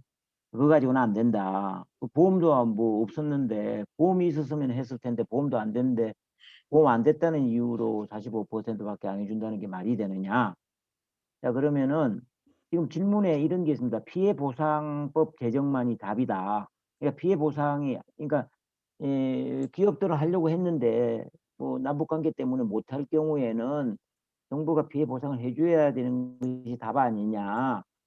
그리고 금강산 같은 경우에는 다 안 됐다. 이 문제에 대해서 우리 권은민 박사님 이게 소급 적용이 되고 또 가능성이 있는지 그거를 한번 말씀해 주실래요? 네, 예, 이제 피해 보상 문제가 뭐 상당히 어려운 문제죠. 근데 뭐 상식적인 수준에서 우선 말씀드리면 13년이 지난 일은 뭐 되게 소멸시효가 다 끝났기 때문에 그 과거의 일을 손해배상이라든지 이렇게 한다는 것은 기본적으로 어려운 것 같습니다. 결국 이제 피해자에게 돈을 주는 방법이 크게 법률적인 두 가지인데 하나는 배상인데 그럼 책임이 있는 사람이 책임을 져야 될 사람이 이제 주는 건데 그러면 이 문제에서는 누가 책임이 있느냐, 최유식 회장님 같은 분의 사업 손해를 누가 물어줘야 되느냐, 뭐 남한 정부냐, 북한 정부냐, 이제 그런 문제가 있겠죠. 이제 근데 그 문제가 법적으로 규명된 바가 없이 지금 세월이 지나버린 거죠. 보통의 시효라는 것이 뭐 5년, 10년 뭐 이렇게 지나면 다 뭐 길어도 10년이기 때문에 다 지나서 그 문제가 없고 그 당시에도 이 문제가 거론이 별로 전면적으로 거론이 안 됐고 또 뭐 소송이 제기된 바가 없고 했다는 것은 결론적으로 어려운 이야기라는 겁니다. 결국 우리가 소송을 한다면 남한 정부를 상대로 소송을 했어야 되는 문제인데 그럼 남한 정부는 북한이 저렇게 사람을 죽이는데 어떡하란 말이냐 이렇게 될 것이고 북한 정부는 아니 사람을 죽인 거는 죽인 거지만 관광을 그렇다 하는 건 너희 잘못 아니냐 이제 결국 이렇게 되는 것이어서 그 이후에 2010년 11년에 북한의 정부 태도에 보면 현대 측에서 너희들이 일방적으로 약속을 어겼다 사업을 일방적으로 접었기 때문에 너희들이 어겼다 그러니까 내가 몰수한다 북한의 논리는 그런 것입니다. 남한 정부의 논리는 관광객이 안전이 보장되지 않는데 어떻게 우리가 사람을 보내느냐는 것이고 사업자는 그 중간에 끼인 것이죠. 그래서 법률적으로 손해배상의 문제는 논의하기는 어려운 것이고 그래서 계속 이제 사업자들이 손실 보상으로 해달라라는데 보상은 기본적으로 특별한 법이 있어야 됩니다. 보상을 해줘야 된다는 법. 그래서 계속 국회에 가서 활동을 하신 것으로 알고 있습니다. 근데 결국 그 당시에 이 이슈가 관심이 많을 때도 국회의 다수 의견을 받지 못한 것이죠. 이 법률안이 여러 개 올라갔는데 결국 하나도 통과가 못 됐다. 그래서 현재까지 이러고 있고, 뭐 매번 국회가 되면 여기에 관심 있는 국회의원들이 또 법안을 상정하는 것으로 알고 있습니다만 아직까지는 못 된 거죠. 현재까지 이 긴 세월 동안 못 됐다는 것은 참 이 남한 내에서 다수의 국회의원들의 동의를 얻을 만한 논리로는 약하다는 것이 현실입니다. 예, 이상입니다. 예. 거기하고 연결을 해서 조금 전에 견일미 박사님께서 이야기하신 부분과 연결해서 제가 제 나름대로 질문을 하나 드리고 이 문제를 좀 더 구체적으로 한번 대답을 듣고 싶습니다. 권 박사님께서 그런 이야기 하셨지 않습니까? 사건이 생겼다고 무조건 사업을 중단해서는 안 되지 않느냐. 그러니까 금강산에서 사고가 났는데 그렇다고 해서 중단이 능사는 아니다 하는 그런 이야기를 해주셨어요. 근데 중단은 말이죠. 누가 했냐면 우리가 한 거잖아요. 더 이상 신변 안전이 뭐 안 된다고 생각해서 그런지는 모르지만 중단할 수 있죠. 근데 중단을 하면은 좀 재개할 수 있는 희망도 있어야 되는데 아예 그것을 언제 하겠다 뭐 이런 것도 없잖아요. 일단 이명박 대통령 당시에 이 일이 일어났는데 박양 사건 같은 경우가 자 그러면은 중단의 주체는 우리 정부잖아요. 중단을 그렇죠. 안 하고 네. 계속 했으면은 네, 사업을 계속 했으면 전혀 문제가 없을 수도 있는데 그러면 그렇죠. 기책 사유라는 것이 아까 제가 그랬잖아요. 배상에 대해서는 책임 있는 사람이 있어 해준다는 거예요. 책임. 그 책임을 우리 정부가 생각할 수 있는 거 아닙니까? 우리 정부의 책임을 다하지 않았다고 이야기할 네. 수 있는 거 아닙니까? 그러니까 그 점이 이제 공론화된 바가 없다라는 말씀을 제가 드린 겁니다. 뭐 저나 김 회장님이나 뭐 여기 참여하는 분들은 야 우리 정부가 책임이 있다라고 생각하는 할 수도 있는데 뭐 또 일부의 분들은 무슨 정부가 책임이 있느냐라고 할 수도 있고 근데 그건 뭐 각자 의견이 다를 수가 있죠. 그렇지만 그게 다수의 의견이었으면 그 책임을 근거로 해서 우리 정부를 상대로 그때 소송을 했어야 되는 거죠. 근데 기업이 그렇게 하지 않은 이유는 그 이전에 과거에 그 개성에서 여러 가지 사건에 대해서 정부를 상대로 소송을 했을 때 전부 다 기각이 됐었거든요. 그거는 통치행위다 법원의 판결이. 정부는 그런 결정을 할 수 있다라는 선례가 있었기 때문에 기업들의 입장에서는 주저한 것입니다. 김혜임 회장 씨가 잠깐 좀 말씀 올려도 괜찮을까요? 네, 저기 네네. 조금만 이따가 해주시면 아, 예, 되겠습니다. 예. 예, 요거를 좀 빨리 끝내야 될 네. 것 같아서 통칭이라고 이제 말씀을 해주시고 아주 중립적인 입장에서 잘 말씀을 해주셨다고 저는 생각이 들거든요. 하나만 더 묻겠습니다. 최효식 회장님은 조금만 더 기다려봐라 해가지고 벌써 3년이나 됐다는 거 아닙니까 그게. 그러면은 아까 이게 질문이 하나 있었습니다. 피해보상법이 답이다. 그러면 권은미 박사님 네. 피해보상법을 지금 소급해서 정할 수 있습니까? 뭐 피해 보상이라는 저는 뭐 있다고 봅니다. 그거는 뭐 과거의 어떤 사건에 관해서 우리가 지금 과거사 조사를 뭐 광주 5.18 뭐 노건리 사건 이런 거 해서 뭐 거기에 대해서 적절한 심사를 거쳐서 적절한 보상을 한다 이런 식으로도 하지 않습니까? 그러니까 과거에 이런 사건에 대해서 조사를 해서 이렇게 하겠다라고 하면 할 수 있는 것이죠. 저는 이제 국민의 여론, 국회의원의 다수의 의견을 끌어낼 수 있는 논리냐 그런 설득력 있는 자료가 있느냐라는 것이 더 중요하다고 생각합니다. 예, 알겠습니다. 거기까지 네. 예, 예. 듣도록 하겠습니다. 저는 먼저 조금 자, 설명하겠습니다. 네네. 예. 그렇습니까? 지금 계속 네네. 해야 되는데 다른 일이 죄송합니다. 다른 많아가지고 일정이 또 하나 있어서 예. 한 30분 정도 더 안 되겠습니까? 한 2, 예. 30분? 제가 이게 볼 수는 있는데 지금부터 비디오나 오디오는 좀 제가 끄고 뭐 제가 잠깐 네네네네네. 이따가 나중에 혹시 또 예, 되면 또 혹시 질문이 하겠습니다. 있으면 그때 예, 다시 그렇게 하겠습니다. 네네. 예. 예. 잠깐 자, 그러면 심상진 교수님 질문 있으십니까? 아니면은 예, 이제 그 보면서 여기까지 말씀이거든요. 이제 그 당시 우리 관광객께서 그 불의의 사고로 돌아가셨으니까 그 당시에는 중단한 게 맞다고 봐요. 그 상황에서 계속할 수는 없었겠죠. 그렇지만 그 이후에 현재까지 13년이 지나도록 재개할 기회가 무수히 주어졌음에도 지난 정권은 그렇다고 치고 요번에 김여정이 편을 들자는 게 아니라 3년 전에 봄날로 그런 좋은 봄날이 있었는데 그 기회를 다 놓쳐버렸단 말이죠, 이 정부가. 그리고 대한민국 정부의 결정에 의해서 최효시 회장님이 사업을 접을 수밖에 없었고 입대까지 기다리고 있는데 우리 정부에서 얘기한 거 때문에 자국민이 피해를 봤는데 그거 하나 지금 압도적인 그 국회의원 수를 가지고 있어서 자기네들 얘기하는 거 보면 어떤 법도 우리는 만들 수 있다고 떠드는 사람들이 아직까지 해결을 안 했잖아요. 이제 문재인 대통령이 1년밖에 안 남았는데 그럼 뭐냐 그거죠. 그래서 북한이 3년 전에 그 따뜻한 봄날에서 여기까지 온 건 뭐예요? 말로만 다 했지 모든 걸 다 해줄 것처럼 그랬는데 북한한테도 신임을 잃어버렸고 또 우리 국민한테도 신임을 잊어버린 거죠. 모든 법을 다 만들 수 있다는 사람들이 왜 그거 하나 법을 지금 권 박사님 말씀하시다 나가셨지만은 왜 법을 안 만드냐 하는 얘기죠. 그러니까 네네. 이런 상황에서는 최혜식 회장 저는 누구보다도 이 사업이 계속 영위되고 남북 관계가 좋아져서 정말 우리 학생들이 기차 타고서 단동으로 신의주로 단동으로 유럽까지 가기를 너무나도 바라고 있는 사람이지만은 이 정부의 이따우 실력 가지고는 안 된다 하는 얘기죠. 푸른 게 네네. 아무것도 네네. 없잖아요. 네네. 지금 정부 간단하게 뭐라 하시는 거죠? 이 정부 가지고는 안 된다 하는 얘기죠. 아니 예, 예. 북한하고 약속한 것도 하나도 예. 못 지켜. 네네. 예, 예, 우리 신 박사님. 국민도 못해. 그 심정 잘 알겠습니다. 예, 정말 이해를 잘 하겠습니다. 예. 예, 고맙고요. 하여튼 뭐 그게 우리의 문제입니다. 자, 김종태 박사님한테 인터뷰 한번 돌아보겠습니다.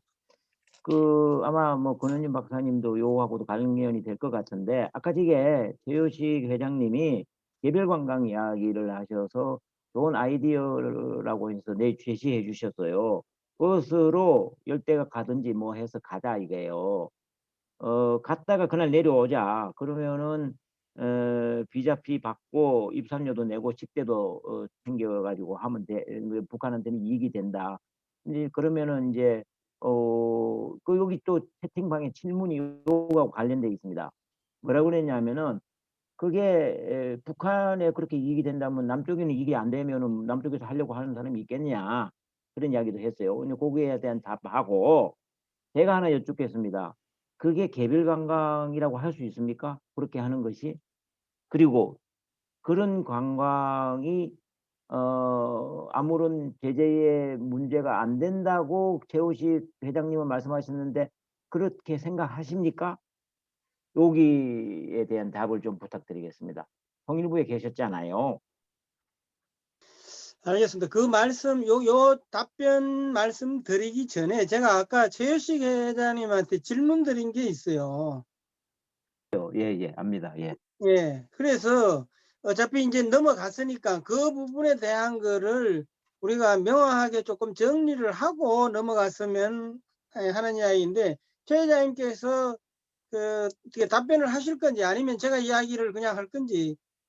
최 회장님은 나중에 같이 모아가지고 종합적으로 하시기로 지금 되어 있습니다. 제가 적절한 타이밍에 최 회장님한테 답을 요구하겠습니다. 예. 아니 이거 다 지나버리면은 뭐 답변하실 것도 없으니까.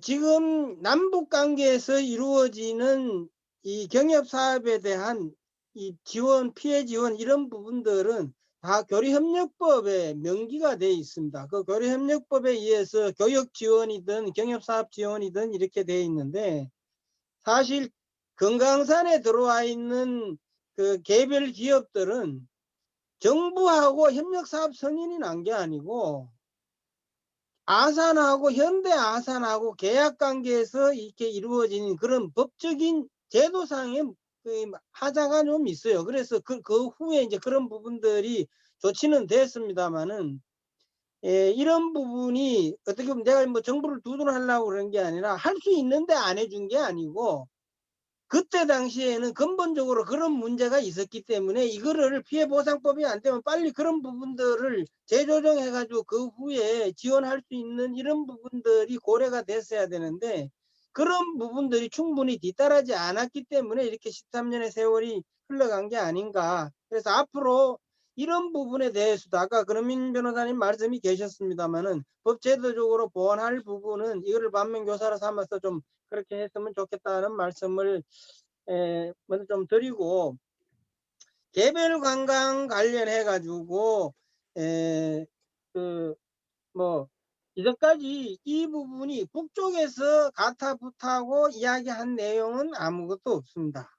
사실 제도적으로 권역 내에서, 금강산이라는 권역 내에서도 이렇게 하다가 이런 불의의 사고가 생기는데, 우리 주민들이 그야말로 자유관광 비슷하게 이렇게 해가지고 개별 관광을 한다? 그러면 또 이런 사건이 한번 생기면 어떻게 대처를 해요? 그래서 저는 근본적인 문제 해결되기 전에 개별 관광 이렇게 하는 거는 제가 볼 때는 바람직한 방법이 아닌가 이렇게 생각을 합니다. 이 남북관계의 특수성을 확실히 인식을 해서 거기에 대응을 해야지, 그냥 한번 해보자 이런 거는 남북관계에서 있을 수 없는 일이 아닌가 이렇게 생각합니다. 예, 그 감사한데요. 김종태 박사님, 그 지금 방금 말씀하시는 근본적인 문제 해결이라는 게 지금 무엇을 의미하시는지 지금 간단하게 이야기해 대기고 주세요. 뭐 이렇게 되는 게 지금 핵 문제 해결이 안 됐기 때문에 이게 지금 이런 것까지 이야기가 되는 거 아니에요. 예, 핵 문제 해결이 근본적으로 돼야만 한다. 예. 그러면 제가 재차 하나 물어. 핵 문제 해결이 앞으로 10년, 15년 그렇게까지 걸린다면은 그때까지도 기다려야 되는가요? 근본적인 해결이 되기 위해서. 10년이 걸리고 20년이 걸리는 그런 문제가 아니라, 되짚어 보면 아까 신상진 교수님 말씀하셨듯이 이제까지 우리 정부에서 북한에 그 비핵화 의지가 있다고 이야기를 했어요. 없다고 이야기를 했어요.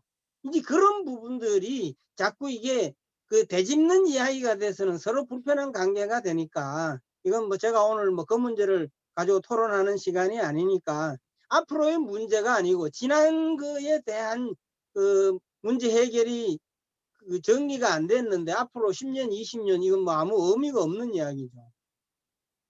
지나간 것에 대한 문제 해결이 제대로 짚고 넘어가지 않는 에는 뭐 별 소용이 없다. 그러니까 지나간 거 가지고 제대로 한번 해놓고 하자.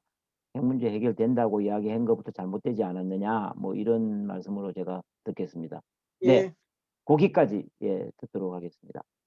자,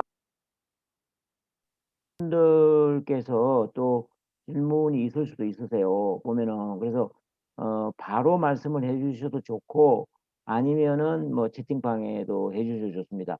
손을 거수를 해주시면은 제가 말씀을 하실 수 있도록 그렇게 하겠습니다. 혹시 손 드시는 분 안 계신가요? 손 드시는 분. 예, 심상진 교수님이 토론자로서 또 예, 어떤 말씀이냐면 질문 얘기보다는 뭐 정치적인 얘기를 자꾸 해서는 좀 그렇지만은 지금 이제 김종태 박사님께서 말씀하신 것처럼 어떤 법이 좀 사전에 됐었으면은 좀 좋았을 텐데 그러는데 그 부분도 우리 정부가 좀 알았으면 하는 거예요. 자, 한 사람을 얘기를 해서 안 됐지만 한 명숙씩 그래서 도대체 무슨 사건인가 찾아봤더니 10년 전 얘기더라고요. 10년 전 얘기는 지금 꺼내가지고서는 지금 어떻게 해결을 하려고 하면서 왜 정부의 결정에 의해서 개인 사업자가 이렇게 아산하고 계약을 했던 삼성하고 계약을 했건 정부에서 중단을 시켰고 그 다음에 2월 달이고 뭐고 여러 번 기회가 있었는데 다 지내 보냈음인데도 지금 해결을 안 해주잖아요. 자, 북한에서 나오는 얘기 들어보셨습니까? 야, 남측 정부 우린 도저히 못 믿겠다 너희들. 그 이유 중에 하나가 3월에 3년 전에 봄날로 못 가는 이유가 너희가 결정해서 너희 정부가 결정해서 너희 그 사업자들이 피해를 받는데 그것도 해결을 못 하는데 우리 문제를 어떻게 풀어주겠냐 하는 얘기하는 거 모르세요? 북한에서 그런 얘기 있죠. 아니 최우식 회장 것도 하나도 해결해 못하는데 우리 북한 문제 이 꼬인 문제를 너희가 어떻게 해결하겠냐 하는 얘기를 하고 있다 하는 얘기죠. 이상입니다. 예, 조금 예, 약간 격양되게. 아, 그러세요? 아니, 격양은 아니고. 그리고 네. 또 하나, 아, 또 사고는요, 2017년 통계를 보면요, 5년 동안에 해외에서 피살당한 대한민국 여권을 가진 사람이 164명이에요. 5년 동안에. 그러니까 관광을 하다 보면 그 잘 됐다는 게 아니라 앞으로도 또 사고는 날 수가 있겠죠. 그러니까 그런 것까지 다 지금 되짚어 봐야지 되는데 그런 거 없이 지금 김인태 박사님 말씀하신 대로 뭐 한번 개별 관광을 마음대로 해볼까? 그러다 사고 나면 어떡하려고 그랬죠. 거기까지. 예, 그러면은 거기까지. 여기서 예, 최효식 우리 회장님한테 잠시 마이크를 보내겠습니다. 최효식 회장님께 말씀을 청하기 전에 질문 하나가 있습니다. 이 서면으로 저한테 완 건데 이게 지금 질문이 말씀하신 거하고 정확하게 매치가 되는지 모르겠습니다만은 최효식 회장님이 워킹 그룹 이야기하셨잖아요. 워킹 그룹. 그래서 이제 워킹 그룹의 주체를 민관이 있다면은 관이 하는 게 좋은지 민이 하는 것이 좋은지 아니면 민간 합동으로 하는 것이 좋은지 지금의 한미 워킹 그룹은 관이 하고 있잖아요. 근데 그거를 민으로 좀 보태서 하는 건 어떨까 하는 그런 요지의 질문 같아요. 아까 워킹 그룹 이야기 하셨으니까 그것도 포함해서 잠시 한번 종합적으로 말씀해 주시죠.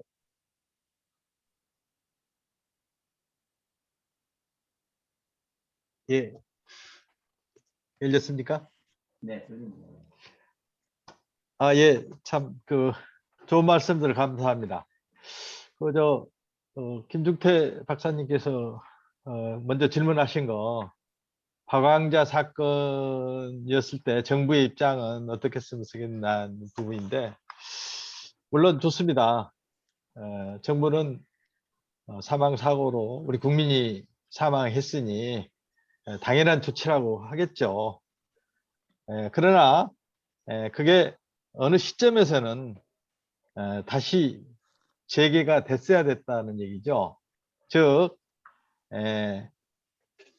여러 가지로 판단을 했을 때 이명박 정부에서 사망사고가 아니었더라도 다른 꼬투리를 잡아서라도 남북 관계는 개선이 안 됐을 거로 우리는 보고 있습니다.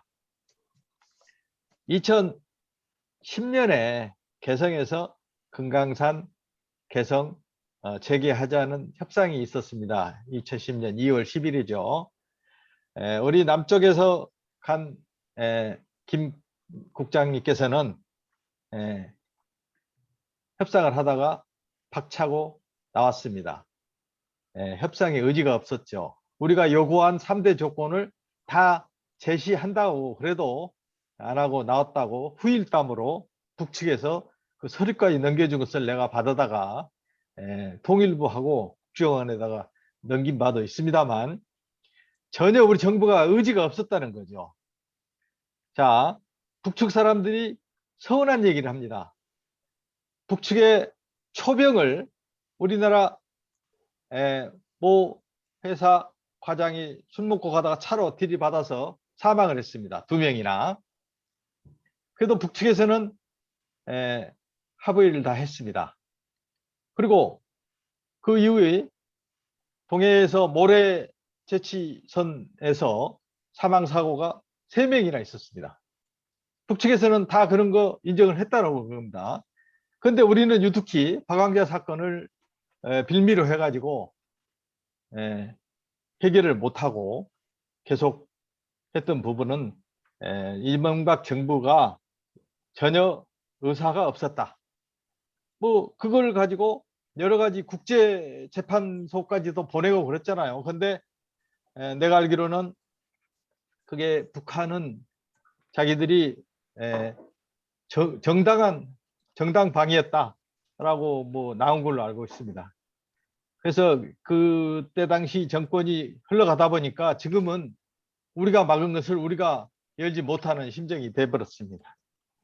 두 번째, 피해 보상이 왜 안 됐느냐라고 말씀하셨는데요. 정부가 언발에 오줌 누기로 찔끔찔끔 대출을 해줬습니다. 그러면서 기다리라 기다리라 한 거죠. 그게 대출금을 계속 연 2% 이자를 그 합산해 가지고 계속 부채로 남아가고 있어요, 지금. 그러면서 그 보상을 안 해주는 게 재개가 되면은 해결이 된다, 이겁니다. 그것도 재개도 1년 후에 재개됐으면은 바로 영업을 해가지고 부채도 갚고 빚도 갚고 다 하겠죠. 대출금도 받고.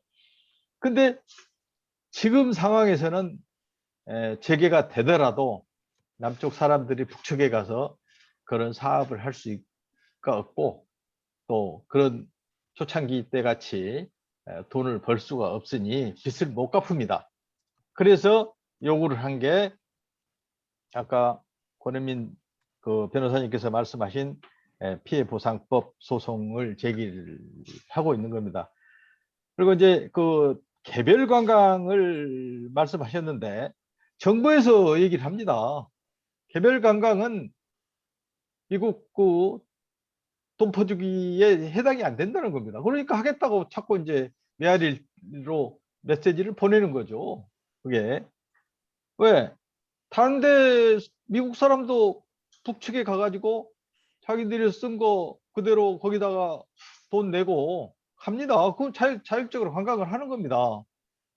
마찬가지로 이제 그 우리도 남쪽 사람들은 뭐 남쪽 사람을 모객해 가지고 차로 싣고 북한까지 갔다 오는 그런 이제 비용하고 그거는 별도로 남쪽에서 이제 받으면 되고, 북쪽에서 사용해서 북쪽에 내고, 그래서 남쪽에서는 전혀 이익이 없다는 게 아니고 남쪽도 이익이 발생하고 북쪽도 이익이 발생하는 걸로 해서 이거는 분명히 제기할 필요가 있다, 이렇게 보고 있습니다. 다음은 아까 이제 권은민 그 변호사님께서 말씀하신 법을 못 만든다고 그랬는데, 그게 박근혜 정부 때 공청회를 하고 거의 다 피해보상법을 만들었는데 정부가 또 그것도 반대를 했습니다. 왜 반대를 했느냐? 국회에서 다 하려고 해도 정부에다가 안을 물어갖고 정부에서 안 된다고 하면 안 되더라고요. 정부는 마찬가지입니다. 그거 피해보상법보다도 체계가 되면은 해결이 되는데 왜 그걸 뭐 굳이 하려고 그러냐? 안 됩니다. 그래서 그때 당시 6.1제 장관이었는데 6.1제 장관 만나가지고 따졌어요. 왜 피해보상법을 반대를 합니까? 했더니 그럼 뭐 다른 저런 이유가 있다고 그랬는데, 그것도 정부가 반대를 해가지고 그때 당시에 피해보상법을 못 만들었어요. 그 이후에 지금 이제 피해보상법을 지금 매통위원장실에 가서 있습니다만, 피해보상법은 왜 해야 되냐면은 물론 종전에 피해 본 것을 소급 적용을 하는 부분도 있지만은 거기에는 총괄적으로 앞으로 사업을 했을 때 어떠한 부분은 정부가 책임을 지고 어떠한 부분은 기업이 책임지고 이런 것을 정확하게 뭐 명분 분리를 하자는 취지의 피해보상법입니다. 거기에 소급으로 종전에 피해 본 부분도 보상을 해야 된다는 취지의 피해보상법을 지금 발의를 하려고 준비하고 있는데요. 물론 그것도 이제 이 정권 안에 해달라고 계속 얘기하고, 그래서 오늘 차량시 통일부 앞에 또 청와대 앞에까지 가서 피해보상법을 해야 됩니다. 이게 이제 해결이 안 되면은 안 되는 게 지금 우리가 빚이 있어요. 사업을 했다는 이유로 빚까지 후대에게 넘겨줄 수는 없다는 겁니다. 그리고 이제 심상진 교수님께서 말씀하신 잊어버린다 하겠습니다. 김현철 장관님한테 작년 초에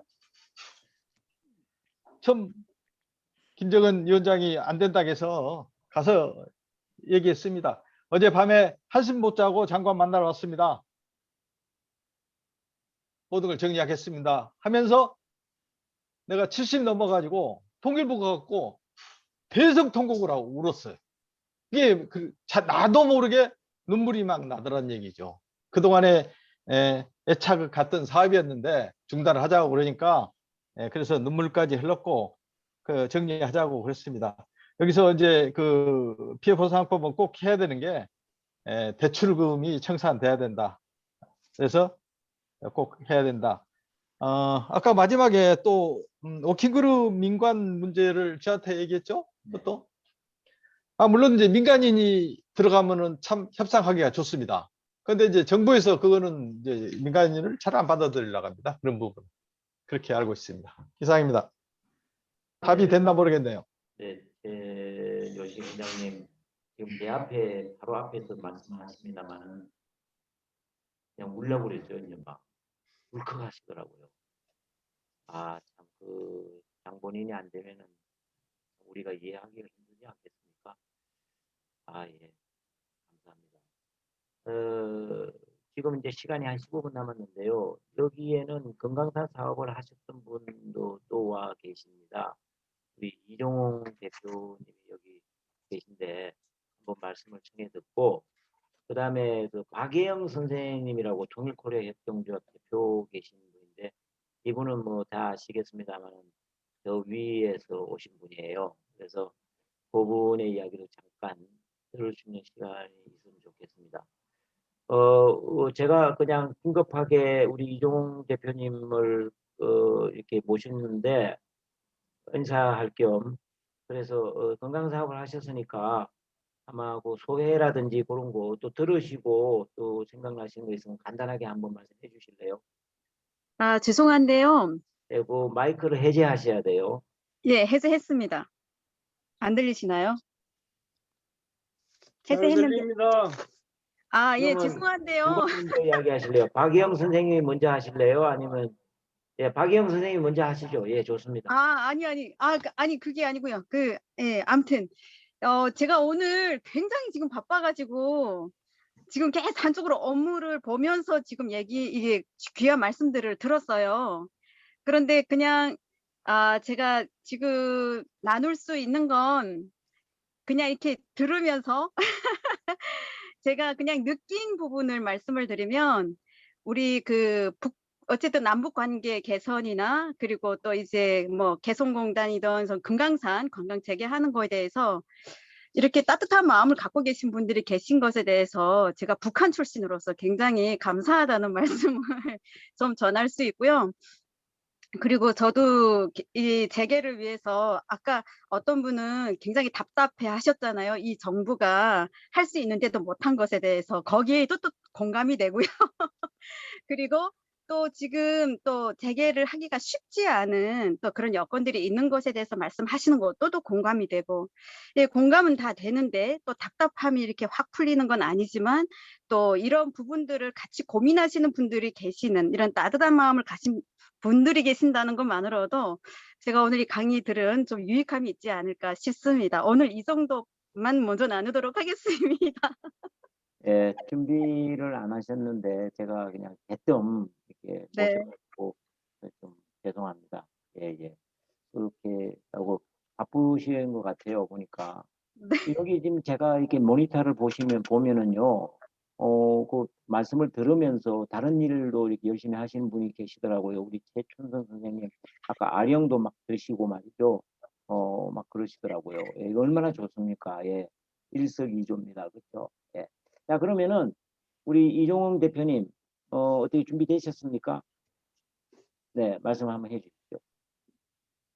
네, 그거 지금 안 들리고 있어요. 들립니까? 들리기 시작해요. 예. 김영윤 회장님, 그다음에 우리 최은서 박사님 너무 감사하고요. 우리 최우식 회장님 오늘 너무 수고가 많으십니다. 저도 뭐 협회장을 한 6년 정도 했지만 우리 최 회장님처럼 이렇게 금강산 쪽에 애정이 있으신 분이 사실 흔치 않거든요. 제가 드리고 싶은 말씀은 금강산이나 개성이나 대북 사업을 했던 사람들은 다 힘듭니다. 아까 최 회장님께서 말씀하실 때 개성공단의 이제 피해 보상이나 보험 얘기를 말씀하셨지만 그분들 입장에서 보면 그것도 만족 못할 거고요. 단지 저희들 입장에서는 저는 아까 심상진 교수님 말씀에 100% 공감하는데요.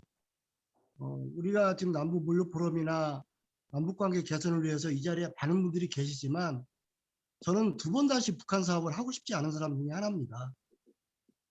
제가 금강산에 한 40억 가까이 투자하고 13개월 만에 돈 1원도 못 벌어보고 나온 유일한 사람입니다. 이 현 시점에서 저는 지금 피해보상법 제정만이 최선의 길이다. 그리고 그걸로 정부가 일부 대출해 준 거 저거 매달 이자 쌓이고 하는데 최소한이라도 저거라도 털고 나가고 싶습니다. 내가 그 자연인처럼 산에가 살더라도 빚 없이 나가서 가는 게 지금 목표지 저희가 아무리 뛴다고 해서 남북관계 좋아지지 않지 않습니까? 그래서 김영윤 의원님께서 추구하시는 물류가 세계로 뻗어나가는 그런 큰 틀은 저도 100% 공감하지만은 한번 잠시 경험했던 대북 사업 이제는 잊고 싶고요. 이 문재인 정부가 문재인 대통령께서도 저한테도 약속을 하셨어요. 제가 협의장 할 때도 당선만 되면 최우선적으로 해주겠다. 근데 대통령도 힘이 없는 것 같아요. 제가 보니까. 이런 부분 좀 많이 좀 되고 우리 경협인들 금강산 개성 경협인들 사고 같은 거 없이 끝까지 잘 견뎌주셨으면 하는 그런 바람입니다. 네, 두서없이 말씀드렸습니다. 감사합니다. 예, 대단히 감사합니다. 네, 시간이 한 이제 7, 8분 남았습니다만은 이 자리에는 또 우리 지난번에 개성공단을 가지고 말씀을 정말 좋은 말씀해 주신 유창근 대표님 계십니다. 오늘이나 어제나 언제 개성에 들어갈까 하고 그 얼굴이 지금 바로 보이는 것 같아요. 그 사무실에 혼자 쓸쓸히 앉아 계시는 그 모습을 보니까 더 마음이 아프네요. 예, 유창근 대표님 혹시 들으시고 개성공단하고 또 뭐 좀 연결해가지고 우선 뭐 개성공단은 다 보상을 받았다고 그러는데 그 예, 그 금강산은 안 그렇다고 지금 말씀이 나왔잖아요. 그 관련해서 한마디 해주세요. 예. 우선 최 회장님이나 뭐 좀 방금 전에 우리 말씀해 주셨던 우리 그 대표님 다 같이 대북 사업을 하면서 이제 공동의 이제 그 피해를 겪고 그 좀 오해가 있는 거는 그래서 이제 개성공단 기업들도 진짜 많이 좀 이제 불편한 진실이 저도 한 200억을 투자해서 한 25%밖에 못 받았어요. 근데 뭐 90%를 받았다고 이제 얘기를 하니까 거기 이제 투자했던 사람들의 입장이 이제 서로 다 이해관계가 좀 틀린 것 같습니다. 그래서 우리가 서로 대북 경험을 통해서 이제 이야기를 할 때 쟤는 얼마 해주고 나는 얼마 받았다 이런 거보다는 그 상황들이 서로의 이제 각각의 이제 관계가 있다 보니까 이제 그런 부분들이 오히려 같은 이제 그 피해자이면서도 감정이 유발될 수 있는 부분들은 지양을 하는 게 참 좋지 않을까.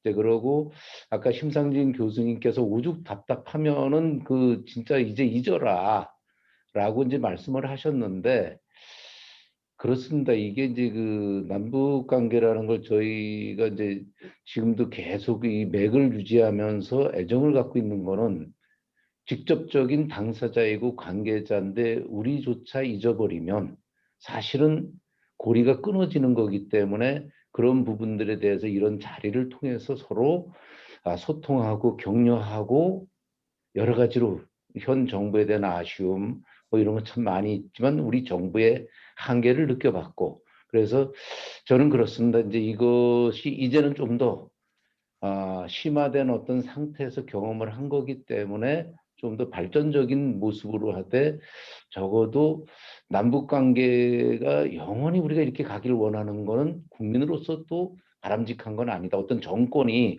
그를 잘하고 못하고 이런 건 있을 수 있지만 그래도 이 부분에 대해서 뜻을 갖고 희망의 끈을 놓지 않는 그런 자세가 좀 필요하지 않을까. 그래서 우리 김영윤 회장님도 그런 취지에서 남북 물류 포럼을 어렵게 그 맥을 이어가는 것처럼 우리가 모두 희망의 끈, 저희도 이제 협회에서도 그런 논리가 많이 나옵니다. 이제는 더 이상 뭘 바랄 게 있나, 청산하자, 뭐 여러 가지 이야기들이 많이 나오지만 본질적으로 남북 관계는 우리의 몫이다. 이게 사실은 어떻게 방관자가 돼서는 안 되는, 우리가 우리의 몫을 놓고서 여러 가지 국제적인 이해관계라든가 이런 부분들, 우리나라가 힘이 약해서 결국은 국가의 지도자도 그렇고 저희가 깊숙이 미국 워싱턴도 가보고 뭐 다 해보면서 느꼈던 거는 우리 한계를 느꼈습니다. 근데 그 한계는 결국 국민이 또 해결하는 게 아닌가, 그런 측면에서 저희는 서로 위로하면서 이걸 풀기 위해서 이번에 개성공단 기업협회장, 제가 이제 강추를 받았지만은 지금 양해를 구하고서 이제 구대회장을 다른 분으로 이제 추대를 하면서 우리 함께, 근데 이제 놀라운 거는 그래도 그 어려움 속에서 우리 십시일반으로 다 같이 한번 힘을 합해보자 하는데, 참 이번에 이제 고마웠던 거는 많은 분들이 진짜 그 회사가 많이 어려워지고 힘들었는데도 단합된 그런 모습을 보여줘서 용기가 좀 생기더라고요. 그래서 아까 우리 권은민 박사님 이제 말씀하실 때 참 좋은 지혜의 말씀이 뭔가 하면은, 개성공단 같은 경우는 관리위원회의 역할이 상당히 중요했습니다. 그래서 사실 제가 이제 처음에 개성공단 시작할 때 상사 중재 이제 이런 부분들에 대해서 제도화가 좀 필요한 걸 느꼈었는데, 이제 금강산에서 좀 아쉬움은 이제 그런 부분들이, 만약에 그런 제도적 장치가 좀 있었더라면 이런 부분들을 좀 해결할 수 있지 않았을까 하는 아쉬움이 있었는데, 앞으로 우리가 반면교사로 삼아서 이런 사례들을 잘 살리고 풀어가는 데 좀 도움이 되도록 하면 되었지 않을까, 이렇게 말씀드립니다. 네, 감사합니다. 네, 뭐 한 3분 남았는데요. 혹시 말씀하시고 싶은 분 계세요? 제가 한 말씀 드리고 예. 오늘 아주 인기 좋습니다. 아니 유창근 대표님 반갑습니다. 오랜만에 뵙네요. 저야말로 어느 누구보다도 남북 관계가 잘 되기를 바라고 염원하는 사람이거든요. 저는 심장을 바쳤어요. 금강산에다가요. 거기다 제 심장이 터지기 직전에 후속 나와서는 심장 수술까지 했다고. 지금 심장이 새까맣게 타 있는 사람인데, 금강산관리위원회 말씀하셨는데, 금강산관리위원회도 현대는 반대를 했지만은 우리 정부하고 북측하고 합의가 돼서 합의서가 있단 말이죠. 금강산관리위원회 합의서가 있어요. 합의를 해놓고 나서 민기적 거래다 여기까지 온 거란 그런 얘기죠. 그리고 굉장히 중요한 부분은, 지금 북한은 우리 정부가 남북 문제를 어떻게 풀어가고 있나 그 실력을 보고 있거든요. 자, 남북 문제, 지금 뭐 핵 문제는 10차 방정식인데, 지금 개성공단 피해 보상 아니면은 금강사업자들 피해 보상, 이거는 어려워봤자 3차 방정식이에요. 북매법 뭐 여러 가지가 있잖아요. 3차 방정식인데, 3차 방정식도 못 푸는 문재인 정부가 10차 방정식 핵 문제하고 자기네 문제를 어떻게 풀 건가를 보고 있단 말이죠. 자기네 국민 것도 해결을 못 해주는 정부가 어떻게 이인영 장관이 지금 뭐 북한의 모든 걸 다 해줄 것처럼 하는 거를 보고선 넌센스라고 생각하고 있다 하는 얘기죠. 그 점을 우리 정부가 잘 알아야 된다 그거죠. 그거를 북한에서 면밀하게 보고 있거든. 너희들 문제도 못 풀어주면서 최혜식 회장님, 유창근 회장님 문제도 못 푸는데 우리 문제를 너희가 어떻게 풀겠니? 그러니까 얘기를 안 하는 거죠. 그래서 네. 금강산도 이제는 저희를 더 바라보지 않고 중국하고 먹고 살겠다고 결정을 한 것 같아요. 이상입니다. 죄송합니다. 네, 죄송할 건 없고요. 죄송합니다. 네, 이제 시간이 다 됐습니다. 우리 이종건 대표님 여기 또 대북 사업을 정말 열심히 하시다가 정말 완전히 그루기 상태에 들어가셨는데, 혹시 말씀하실 수 있으세요? 이종건 대표님? 없으시죠? 해놓고 어디 가셨나 봐. 예, 그러면은 뭐 이 정도로 제가 인터뷰하는 걸 마치고요.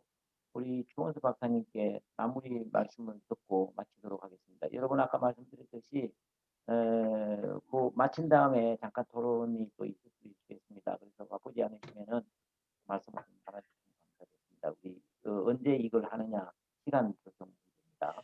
네, 추원수 박사님. 예, 자, 토론 인터뷰 참여해 주신 세 분 전문가님께 감사 말씀드리겠습니다. 자, 폐에 앞서서 제가 마지막 조금 느낌을 좀 정리하면서 마치도록 하겠습니다.